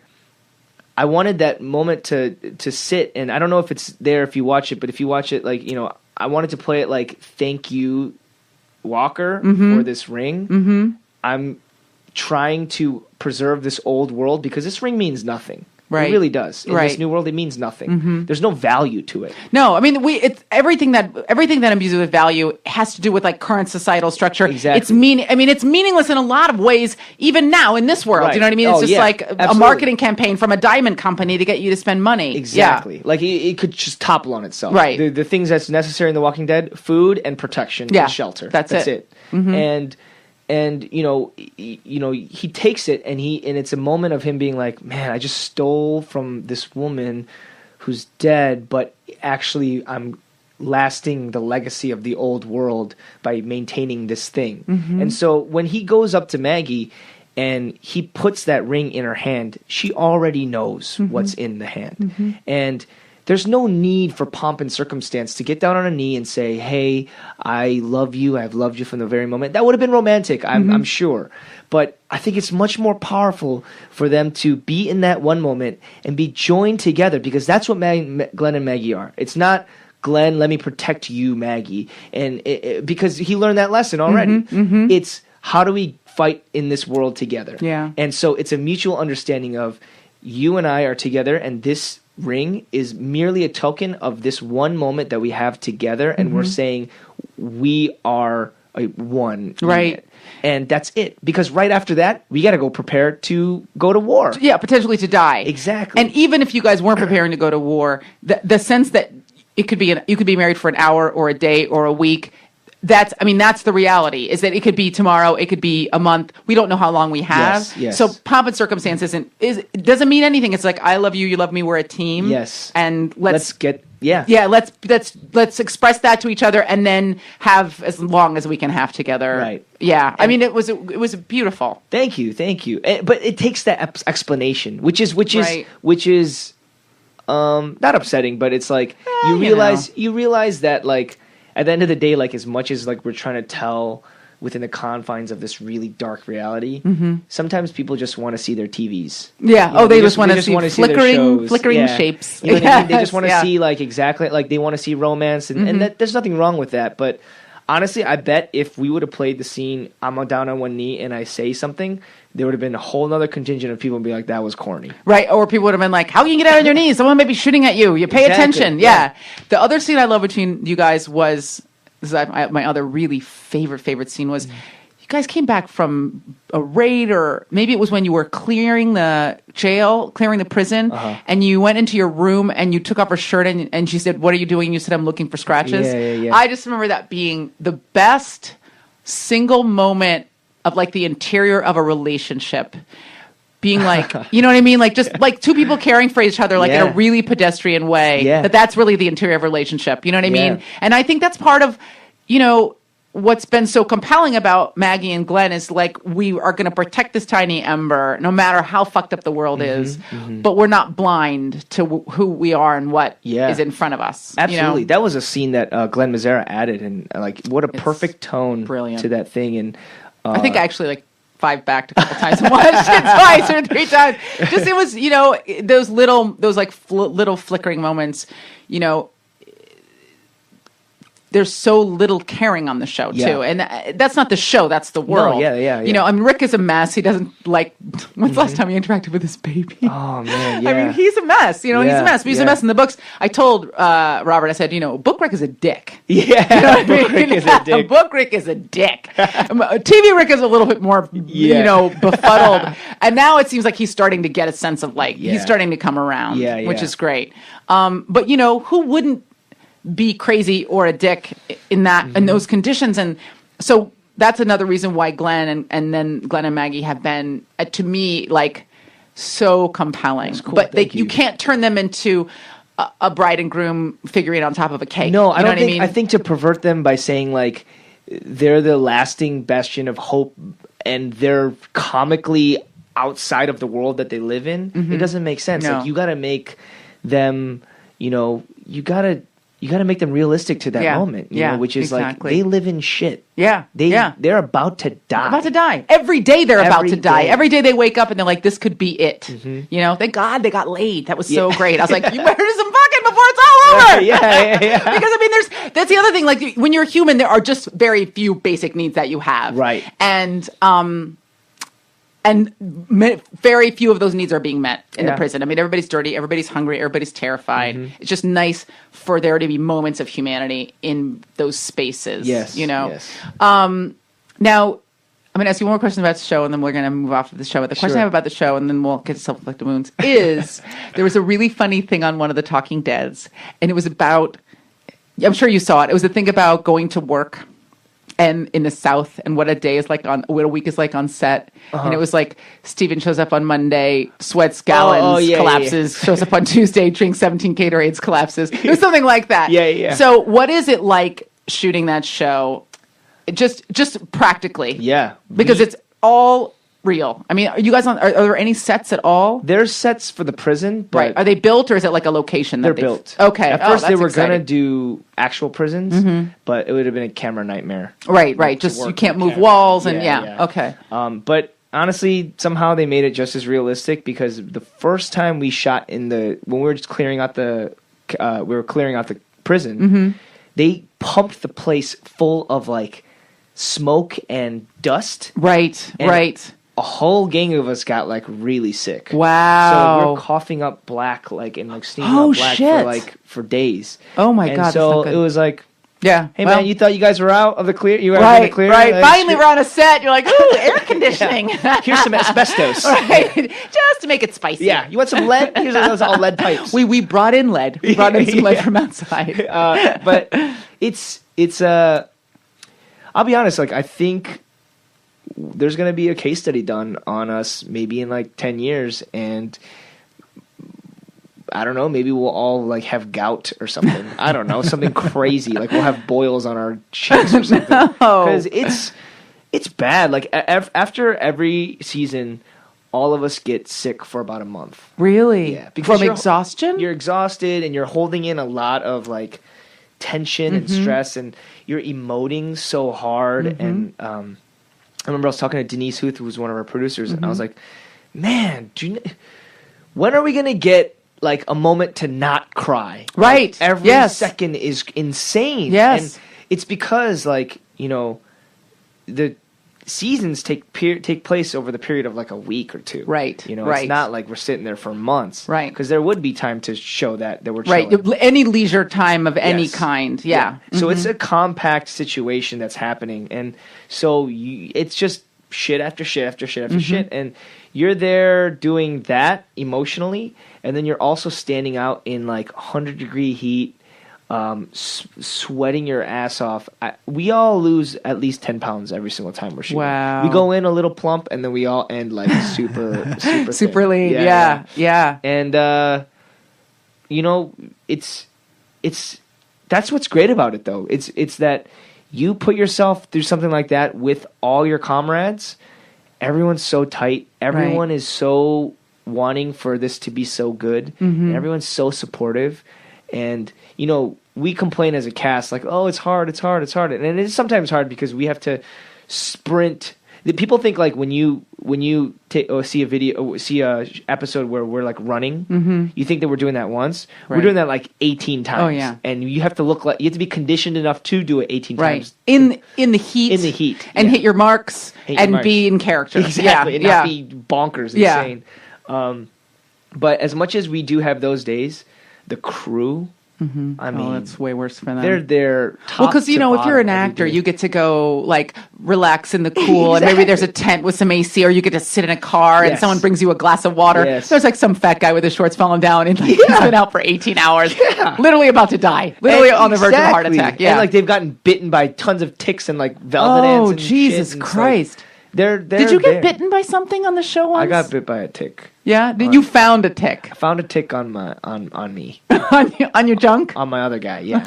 It was terrible. Good times. It was horrible. I freaked the fuck out. I would too. Yeah. Oh my God. And I burned that.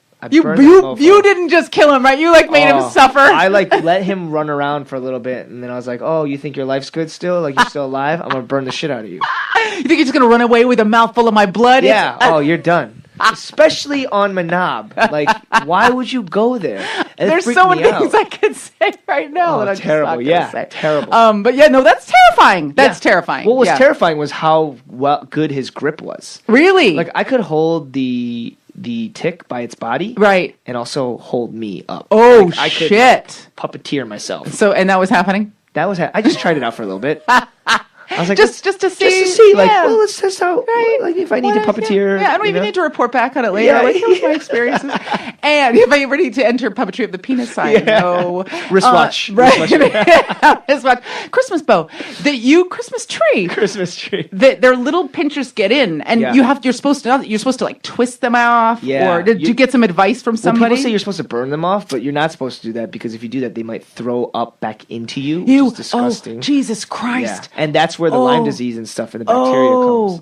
So you're supposed to get a tweezer and like pull it out from the face. Right. out. Right. Oh, shit. But I didn't have time for no tweezers. I was getting that shit out ASAP, and so I got him out, and then luckily he was still alive. So I was like, okay, I got everything. I just and then you went governor on him. Right. killed him. Strapped him in. I was like, you picked the wrong dick, my friend.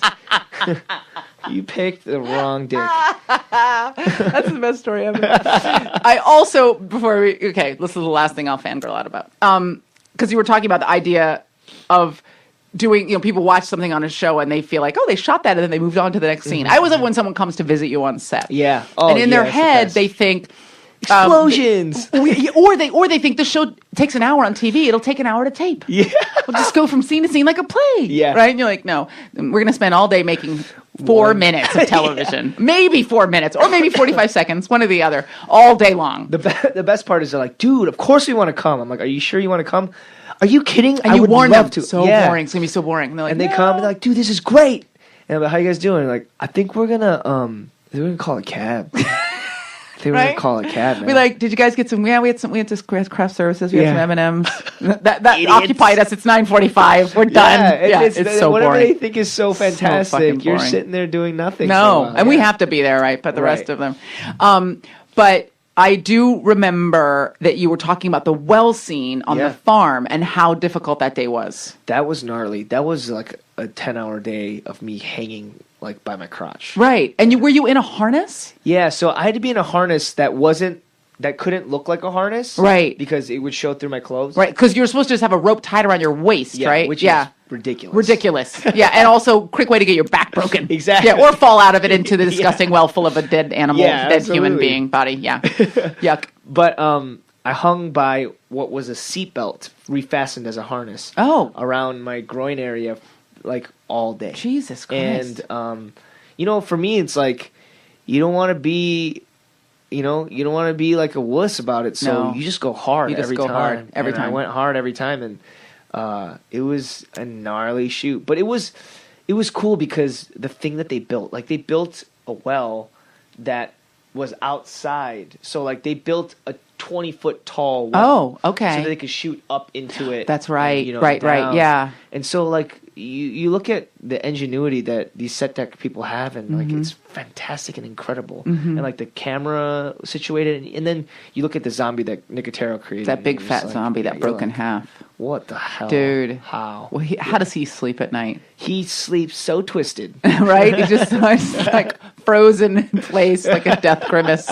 And, every week I'm like, well, like just because the last couple of weeks have been like curb stomping zombies and knocking zombies' teeth out with rocks, and then there was somebody slammed a zombie's head in a car. Or what about back Michonne hatch? Took the wire and like and just cut the zombie's head off with the wire, and it's been intense the last couple of weeks. It's been like, I think people complained season 2 didn't have enough zombie action, and now we got zombie action for your ass. Now they're like, maybe you should guys tone it down. Maybe could we have some characters talk? Remember when they used to sit around a fire and talk? We have some more picnics. Remember that time when they had a fire and they had some stew, and then somebody sang. Remember when she sang that song? It was nice.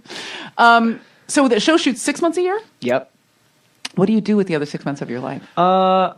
You guys are done now. You're wrapped with it, obviously, because next week is the season finale. So we're wrapped. We wrapped in November. Oh, okay. And so I go back for the holidays, see my folks, see my friends, see my family, and then I try to keep busy by I write a lot, so I'm doing my own writing, and then I jumped into a different project in the hiatus. Oh, good. Which was good. You have a nice long hiatus too, so you can explore other things. It's surprisingly short though. Somehow. Well, if you get off in November and you take, let's say you just take December and January just to recover, you guys go back in June. And basically, we get to be there by late April. Oh, so wow! Really so no, it's not that long. Yeah. Yeah. And what did you jump into? Or can you talk about it? I can't. Okay, that's fine. But it was like an indie film that's shooting in New York, which was really fun. Oh, that's great. So it's great to get paid to live in another city, right? And have an experience. Was the coolest. Yeah. Yeah. I always loved New York, and any chance to get out there and live there is awesome. Yeah. Well, I wanted self-inflicted wounds, but I don't always do. I'm really working very hard on formulating a better way to ask this. Yes. So I don't have it yet. But it's something about, when you have something on that's working, and Walking Dead is working in a very unique way. Sure. I mean, I know that, shows can be hits and shows can be, well watched, but The Walking Dead was a show that like nobody thought was going to make it on the air, and then nobody thought it was going to do as well as it has, and then nobody thought would build the way that it does, and now it essentially is like, if it's not the number one show on TV, it's like right up there, right? I mean, it beats like all of NBC's like scripted line. It's a crazy fucking show.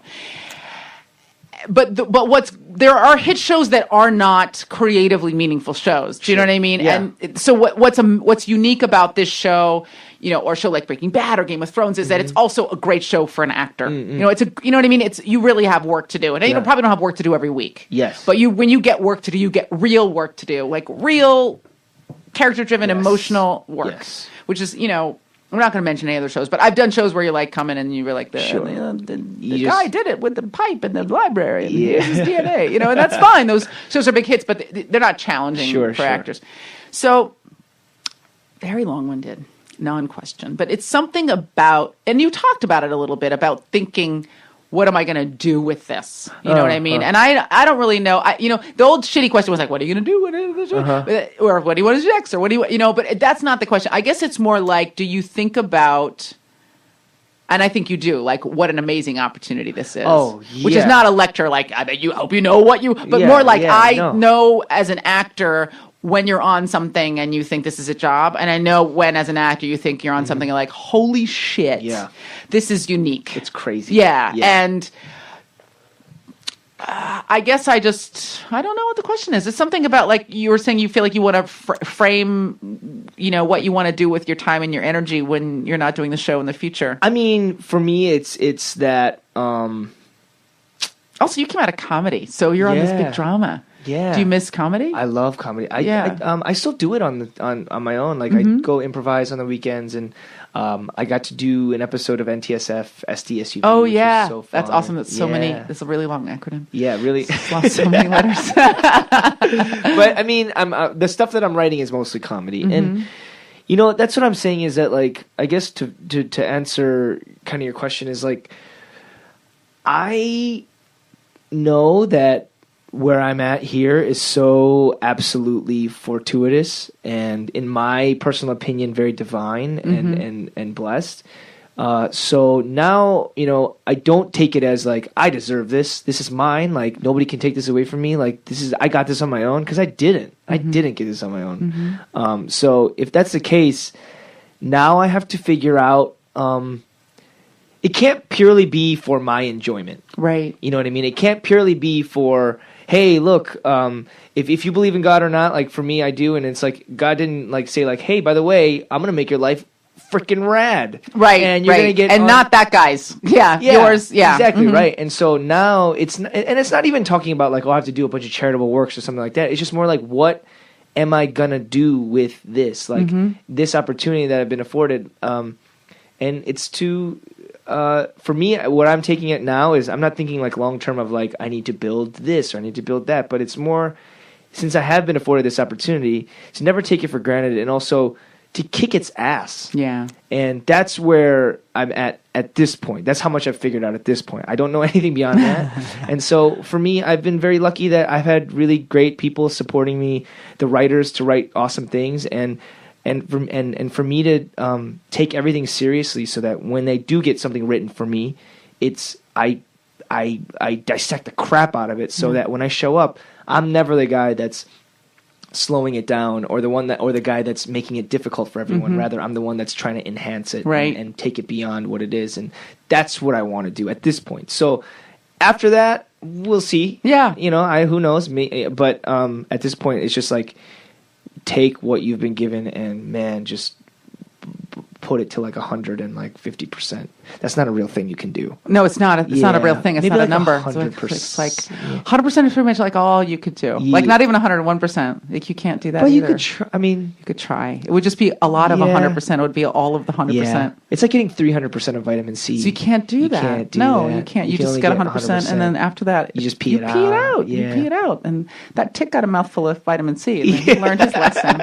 Now, I said it was going to be the last question, but I want to just underscore what you said, which is I love the idea of going hard, because I feel like, and I'm not going to beat up on actors, no, but I feel like there is that attitude is so. First of all, you're on a show that's very physically challenging, and I just did something where I was like, it was a location shoot, and the director was really far away, and he had a note for me, and I ran, and he's like, "You don't have to run." I'm like, "I'm not going to be the fucking person who makes everybody stand around for 10 minutes while I get a note." Yeah. You know what I mean? And it's a very different attitude towards the gig. You know what I mean? Yeah. Which is I'm never going to go home and think I could have gone harder. I'm never going to lay awake. I'm like, if only I'd put a little bit more in. You don't want to be a diva. No. Like that to me, that it doesn't earn you anything. I hate that word. Oh. And it doesn't get you anything. Like, waiting for shit to come to you never gets you anything. Nothing. Yeah. Yeah. It's a waste Absolutely. of time. Yeah, that's exactly how I am, which is like, show up, get there on time. Yeah. Try to. Maybe I'm a lazy person sometimes, but try to get there on time. Yeah. And then when they say, "Hey, we need you on your mark," get on your mark. Yeah. And people are busting their ass harder than you. Yeah. There just are. For less money. For less money. Yeah. And they are. And so you can't show up and say some lines. Not to say it's not easy, or not to say it's not difficult. Yeah, not to diminish it. But yes, I know exactly what you mean. But it's like, you can't show up for work. Like, that's your job. Yeah. Like, do your job. And if you don't do your job, other people can't do their jobs. It's not like you can show up in your cubicle and just like worry about your own shit. Right. But if you don't show up, 100 other people don't get paid. Like, the arrogance of that, I don't understand at all. And also to think like, you are taking something that literally millions of people would kill for. themselves, cut off a limb. Right. And you're just being like, Herschel the fuck out of themselves to come. Actually, Herschel themselves. Herschel themselves. Right? Like, guys, I could do this one-legged, I swear to God. You don't even have to do an effects or anything. I will just chop this off. No, please don't do that. Right? You don't have to do that. No, it's okay. No, but I want to do it. I feel like we don't need to do that. It's really, I'm super method. Okay. Do you have a good self-inflicted wound story that you're excited I have so many embarrassing tales of I'll tell a quick one and then I'll tell a long one. The quick one is just quintessential who I am, which is I'm very hard on myself and very prideful in my own way. So I remember I was young and I was playing basketball and I was shooting free throws and I was trying to make 3 in a row. I wasn't very good at basketball. I was just trying to make 3 in a row. And I kept on getting to 2, and then I couldn't make the third one. And I did it for like over 30 minutes. I got so frustrated, I took the ball and I threw it at the pole of the basketball hoop. And just like karma does, it came right back at my face and broke my glasses off my face. And I was bleeding from my nose and bleeding I got cut on my forehead. And my blue nerd glasses were on the ground shattered because I did it to myself. That's what I get. You did it to yourself. I did it to myself. That is the essence of a self-inflicted wound. I mean, that's it. But that kind of stuff happens to me all the time. Like the moment that I gloat or get like super like intense, like I deserve this. Something in the universe, maybe God, maybe karma, like knocks me right back down real quick. I remember I was playing football and I caught this diving catch, and we were really intense into football when we were in high school. I caught this diving catch and I was like, yeah! And I spiked the ball on the ground and I was like, yeah! And my brother is the first person to call me out when I do stuff like that. And he's like, all right, that was weird. Like, chill out, dude. Like, you caught a pass. And the next play, I tore my ACL. Oh, no! Yeah. That's what I get. That's what I get. Oh, yeah. That's awful. It is awful, but right? it's that's okay. Like that's surgery. That's surgery, not like... I guess it's not tit for tat, but it was... Yeah. You gloated and then 6 months of... Just bring it back down. Yeah, bring it back down. But good job for me. The big story is, I think what humbles me the most is how terrible I am with women. All the relationships that I've been in have kind of just happened organically, which I think is the best way anyway. Like friends and something natural, But whenever I try to force the issue, it is like straight out of some horror comedy movie, relationship rom-com. I remember I was doing this boat for Second City, and there was this dancer girl, and she was really cute, and I was like kind of into her. And we were there for like 2 months, so we're like chatting and stuff like that. And I'm so bad. Oh, this is so embarrassing. But I was like hanging out with her, and it was going well. And we're like chatting here and there. Nothing happened. And one day I was like, "Hey, you want to come to my room and watch a movie?" I was like, "Yeah." Yes. So we're in my room and we're watching a movie. And what happens is like if you stay past a certain time, like 12, you can't be seen out in the common area because you're not supposed to be in the common area. So she could have gotten in trouble. And just employees of the boat. Employees of the boat. And so she had to stay over. And I was like, okay, that's fine. Oh, too bad. Oh, that's too bad. I set my clock ahead and now it's later than it is. But my problem was the beds were on either sides. So there was a bunk bed situation. It was like a tiny single and another tiny single on the other side. So two like individual beds that across the room. And you can't push them together, obviously. Right. Yeah. And so I this is so embarrassing. So we just started to go to sleep because I did pussied out and I didn't make a move. Right. And I was like, oh, this is so dumb. And so I was like, gather up your courage. And so I got up. And then I sat next to her. Oh my God, this makes me cry. It's one of those. I'm rooting for you. I am so rooting for you right now. I sat next to her, and she was like, "Hey, what do you do? What's up?" And so a week prior, we had been hanging out in like the common area, and while we were like, my hand was like holding onto this rail, like her hand was also on this rail, and like she put her hand on mine and like just left it there, and I was like, "Whoa, that's cool." Yeah, but then she like moved it, and I was like, "Oh, okay, it's on." Yeah. So I think that's a perfect indicator that it's on. But to my doom, it is rarely ever the case. Oh no. So I'm sitting next to her, and she's lying down. I'm like, "Hey." She's like, "Yeah, what's up?" And I go, God damn it. I go, so last week when you put your hand on my hand when I put my hand on the pole, and you let it linger there for a while. What did that mean? Something?"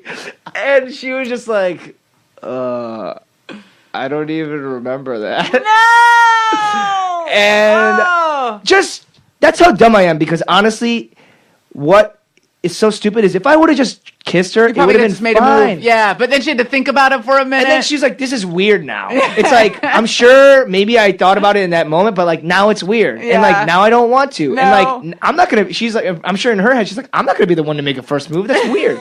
And so I did that. That's what I do. I'm the guy, a long time ago, I don't do that as much, and I don't do that anymore, but like a long time I'm the guy that says like, "Hey, can I kiss you right now?" And no girl wants that. And she's like, "Wait, let me check my calendar." Yeah, right? And like, and that's the most unromantic thing you can do. It's like, "Can I kiss you right now?" Yeah. We were about to kiss. You didn't have to ask me. Yeah, we're also like an inch from my face. Exactly. I haven't punched you in the nuts yet, so I think it's going to be okay. Exactly. Oh, no. And God. You know what? You're polite. No, I am a pussy. That's what that is. That is. No. No. Has being on a hit show made you more brave? No. No? No, actually, you know what? It's a little bit more difficult now, because now you got to sparse through maybe You do. some crazies. The problem with it is, I mean, if we're just being perfectly blunt, is you get to a point where people they know you and they're attracted to your character, or they're attracted to an idea of who you are. So, like, you don't have to explain yourself per se. Yeah. But you have no idea what these people's motivation is. Right. And not the sad thing, because that's kind of a strong word, but the frustrating thing, or the stymieing thing, I think, is you have a very hard time trusting anyone, because you just don't know where they're coming from. Right. And it's hard. I mean, I don't know about you, but like I really want to not move through my life suspecting everybody of everything. Yeah. But your circle actually gets smaller rather than larger, because or you start hanging out more with people that are doing the same things you're doing. That are peers because they get it or whatever. And you don't have to explain yourself, and they don't need anything from you. And right. which is a bummer, because right when you should be getting a car full of bitches, right, like, oh, maybe the car full of bitches just wants me for my money. Well, that and too, my nice car. Or like then you're suddenly more attracted to the girl that doesn't go for you, right? But at that point, they just don't like you, so you're fucked. Like, you know what I mean? Like, either take a chance on someone that you don't know whether they like you or not, what reason, or go for the girl that isn't gonna like you anyway. Right. And there's the other side of the coin, which is like, you will run into some people who assume that you think you're hot shit. Right. So they're even shittier towards you. Yeah, because or even any behavior that would be normal under any other circumstances, they take the wrong way. Right. Like, you're in the supermarket and someone says hi to you. Not anybody you know. A stranger says hi to you, and either you don't hear them or you don't react. Yeah. And then like, God, that guy was a dick. Yeah. Well, maybe I'm just in the supermarket. I don't know you. Exactly. You know what I mean? I'm like, what? Yeah. But literally, it could be like you're on the phone or you have your headphones on, and then all of a sudden, like, it's a grand incident where, like, wow, that guy's such a dick because he didn't respond to his fans. When you're like, I don't even what happened? Yeah, I'm buying some quinoa. Yeah, delicious quinoa. Quinoa's good. It's very good. I'm buying some celery and quinoa. Celery and quinoa. I'm going to make a healthy salad. I know people who are listening to the show and who are fans of the show are wondering about, like, the creative. The captainship of the show. You know what I mean? That Frank was in the first season and he exited. Now Frank just left. And I don't want to put words into your mouth because I'm not there, but I'm curious what your take on it is and what the take of maybe the actors has been on the show. Because I also think that, like, in so much as you have some control over your interpretation of a role, you don't have control over the direction of the show. Sure, and I'm wondering about, like, what happened or what your take is on what happened on, whatever you're comfortable sharing. Sure, yeah. With the first shakedown, that was tough on the actors a lot because Frank was the guy that got us there. He was the one that picked us. He was the one that started the ball rolling on the thing.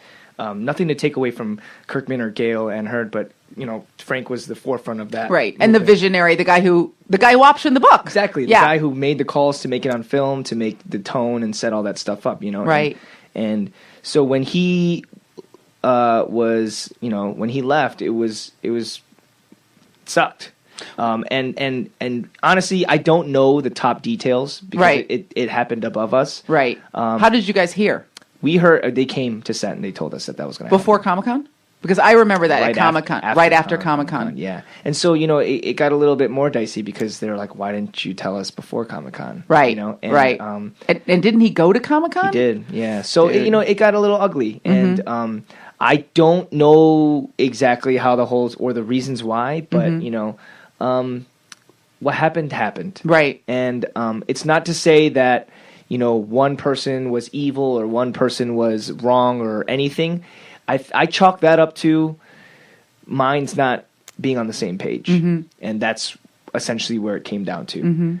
And then Glenn came in to kind of fill his void at that time, and it was great. Glenn was great. Glenn's a great guy. Yeah. He really put it in a very.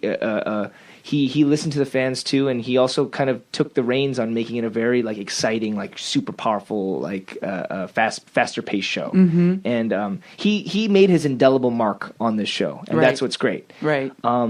With that, again, don't know exact shakedown of everything, but that again, it was down to maybe the minds weren't on the same page. And I don't think that this is a continual thing that AMC, the people at AMC, and I'm not even saying this because I work for them, but just because I met them personally, and they want the show to be good. They want the show to be a success, and they want the show to have a long life and for it to be what we all want it to be. Right. And so for them, if they make a move, maybe people won't agree with it, maybe some people will. They're making a move for the betterment of the show, in my opinion. And so, it follows along with the hiring of Scott Gimple, who is a fantastic writer. And was he on staff and he moved up? Yeah, he was already on staff, and he wrote some of our best episodes of this season and last season. And that isn't without question.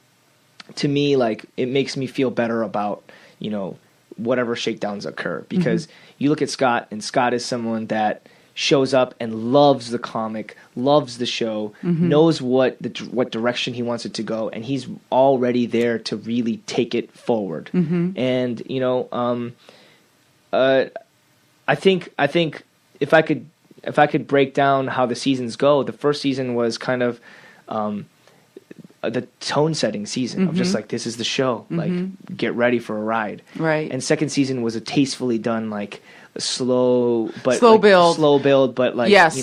but really had great had overall, if you look at the whole thing, it paid. I feel like people were frustrated about there not being a zombie action didn't ever really understand Walking Dead in the first place, and it paid so well. I remember that when Sophia came out of the barn, I was like, this is worth everything that has come before. Absolutely. Everything that happened with Shane. That stuff paid, and you needed the build to make it pay the way that it did. Yeah, absolutely. And then third season is kind of like your action-packed season of just really setting the tone of the evil that exists within this broader scope of reality. And so, there was a lot more action, there was a lot more gore, there was a lot more crazy things that happened. Conflict. And it was minute by minute, real fast paced. So I think that's what attracted a lot of people to come into the show. And we had the most viewership that we've ever had this season. It's crazy. And so I think the fourth season might be our taste making season. Ooh. You know what I mean? Right, because maybe now you've got the security of you never want to sit on your laurels, but the idea of the show is people love the show and it's working, and maybe we can take some risks and we can of really showing you and opening up this world and telling you a gorgeous, lush story. And if you're invested already in these characters, get ready for an awesome ride. And it's just a whole part of this roller coaster that is the show. And I think for the show to repeat itself every season over and over and over again, it might work for the first 2, 3, 4, but then after a while people are gonna be like, this show is crap. Right. And so you need to kind of have these ebbs and flows and show that this show can be completely dynamic and rich, and that there's so much more outside of this one little scope that you've been seeing. So, I mean, again, it's sad to see anyone go, especially the person who's running the show and making the decisions. And I loved Frank. I loved Glenn, but I also love Scott. And that's those decisions aren't on me. Right. So I'm just glad that they picked someone that we know is going to put it in the right direction. Yeah, I mean, in the end, that's all you care about. I think that the scariest thing when you're an actor is being like, oh my God, no one's running this thing. Exactly. And you're like, you're getting scripts, and you're like, what is going on? Yeah, what's going on? What's this mean? Exactly. Yeah. What am I going to do with this? Right.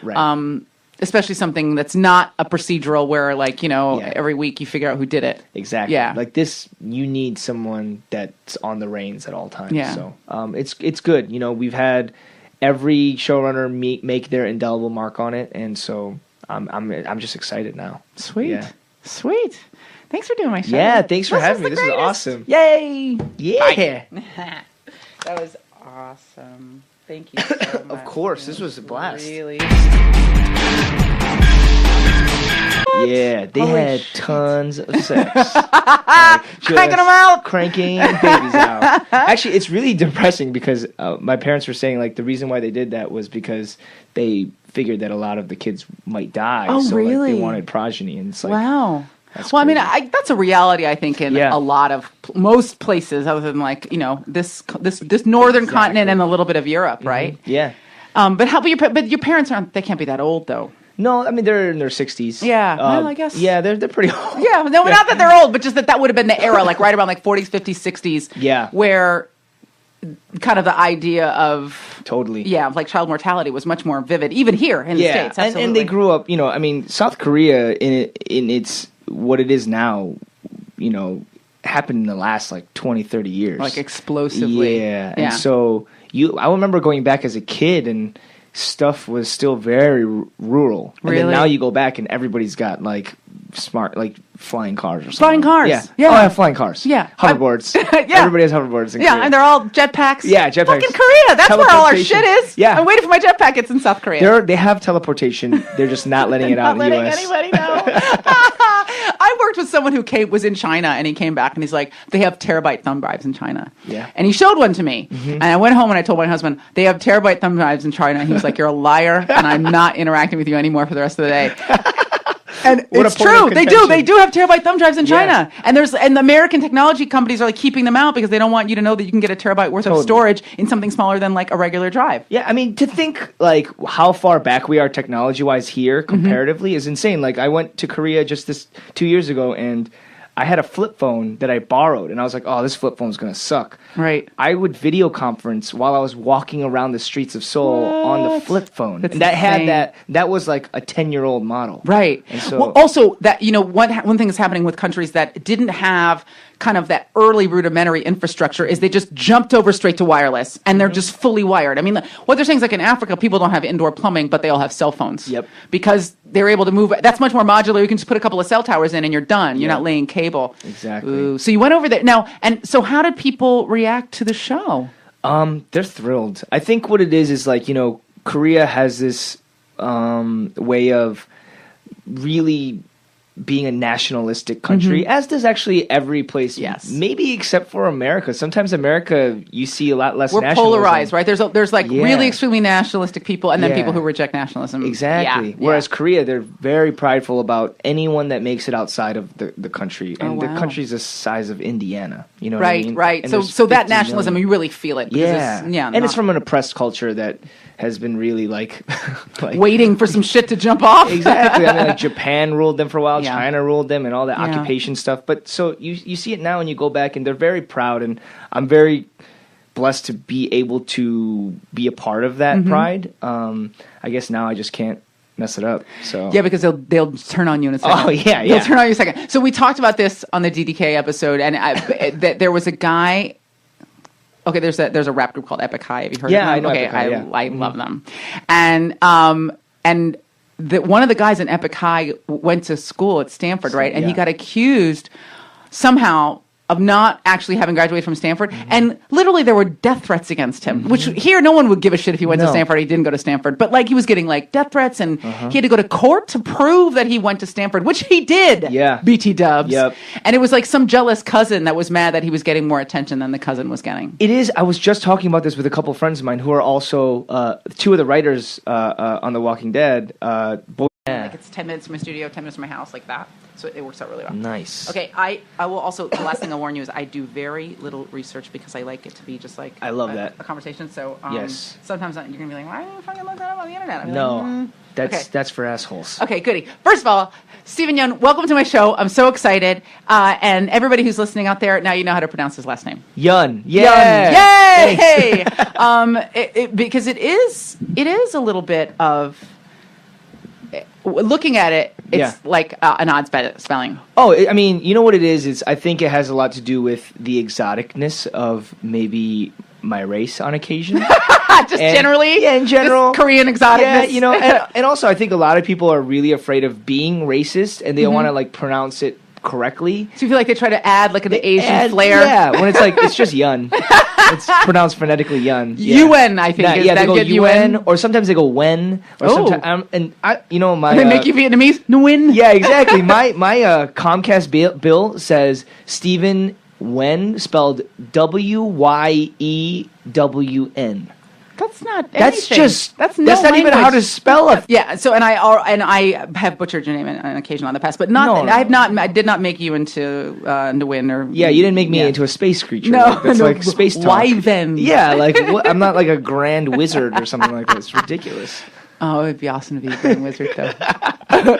Now, right off the top, I want to say, and then we'll start at the beginning, that I was telling you right before we started that I had dropped your name on another podcast. Because I just did Daniel Day Kim. Now I seem like super racist because I was like, I interviewed another Korean guy, and I dropped your name in it. But it was because you had said on The Talking Dead that like Koreans in Korea had like completely like adopted you. Yeah, But where were you born? Were you born here? I was born in Korea. Oh, okay. Yeah. But I moved over to the States when I was like 4.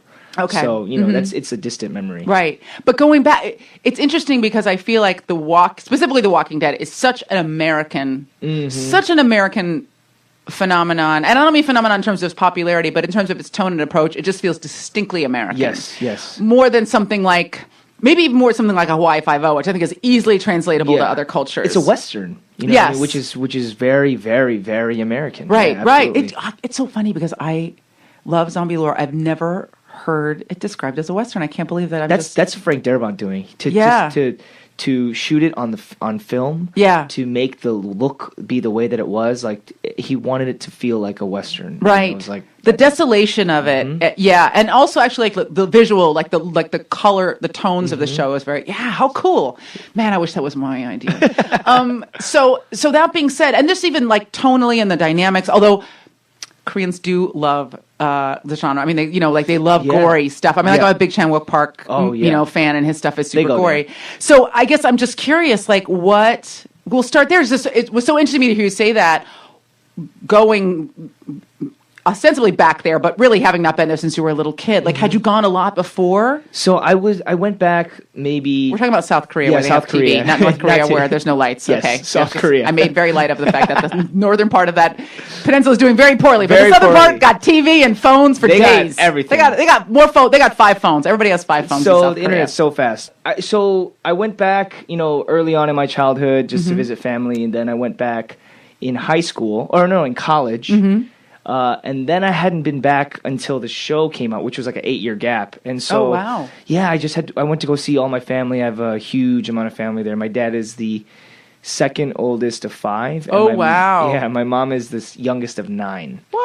You guys. But you guys live in LA. I don't feel anything about the Lakers. Yeah, like you guys live in LA. Like and they're decorative. Exactly. And if they win, it's like, wow, right, cool, stack it on with the others. Yeah, totally. If Detroit wins a championship, that boosts the economy of the city. Wow. You know what I mean? And it boosts the mood of the people because that's what we have to hold on to. And I remember when the Pistons won in 2007, me and my friends freaked out and we took our couch outside and burned it on fire. We lit it on fire.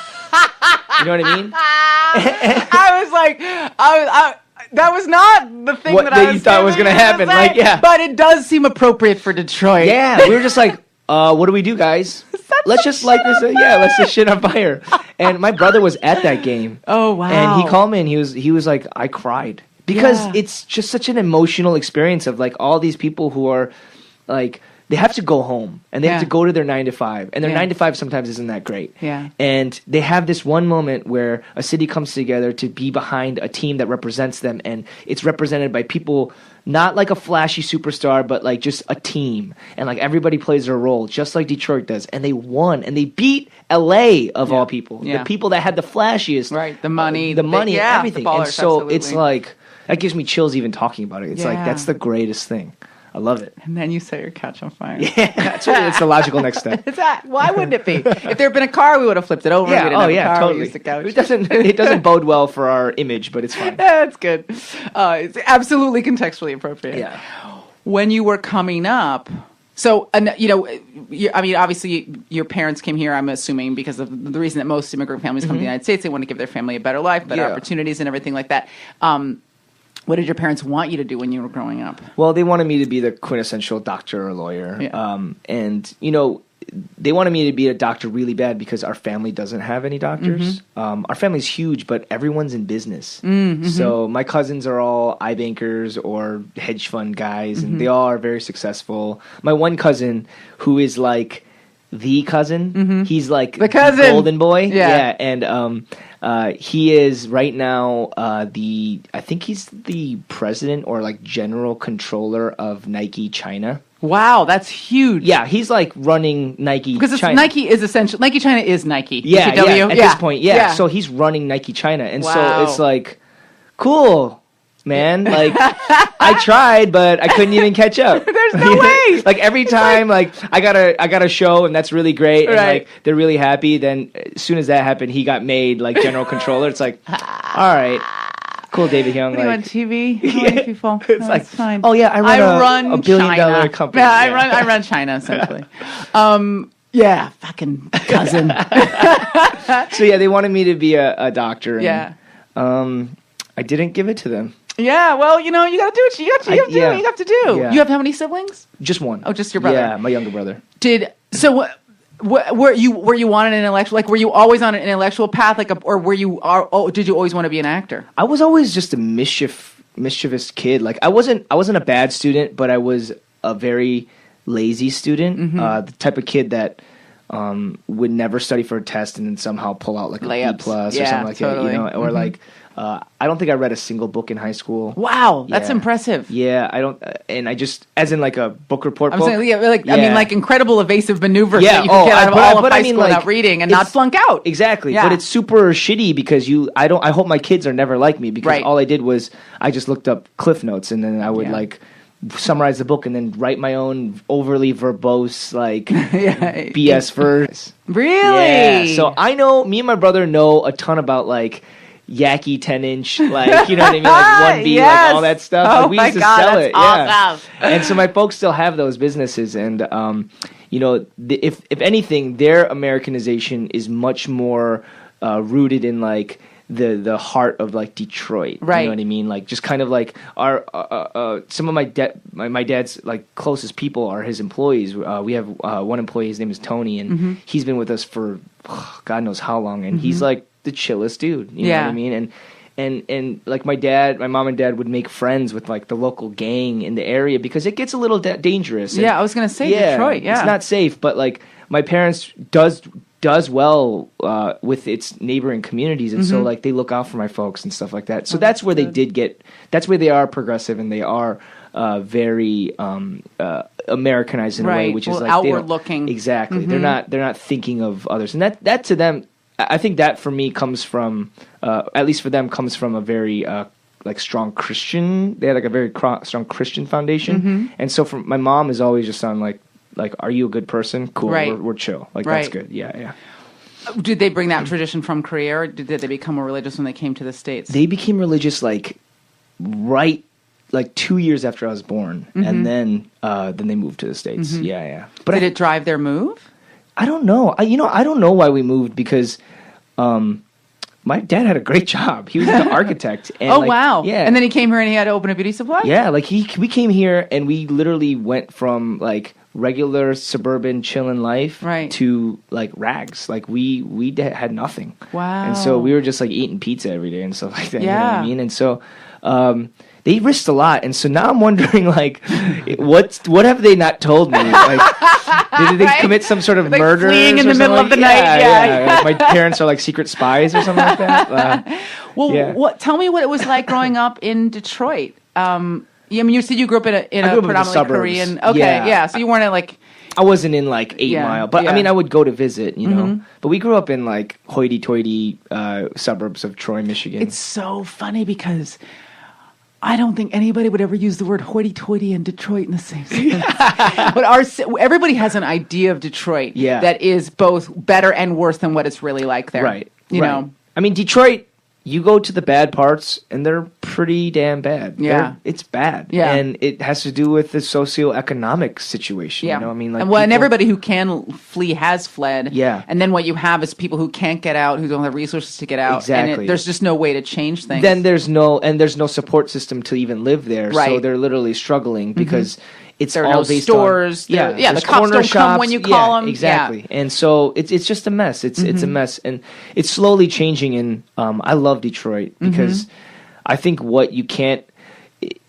The silver lining with how bad it is over there is that you get people with heart, like really good people with heart, and you meet people from Detroit in the Midwest, and you can't replicate that, you know, Yeah. because like you need to have that type of suffering to like you need to understand. have grit. Yeah, Yeah. and it's such a great thing that extends like you ask anybody from Detroit, and I'll be honest, like they go, if you said to them like, hey, would you want to go back there and live in the city? They might say yes, but they'll probably be like, I'm comfortable where I am. but they go, do you have pride for your city? And they will drop dead for their city, you know. And we have so much pride for our sports team, so much to the fact that you see like the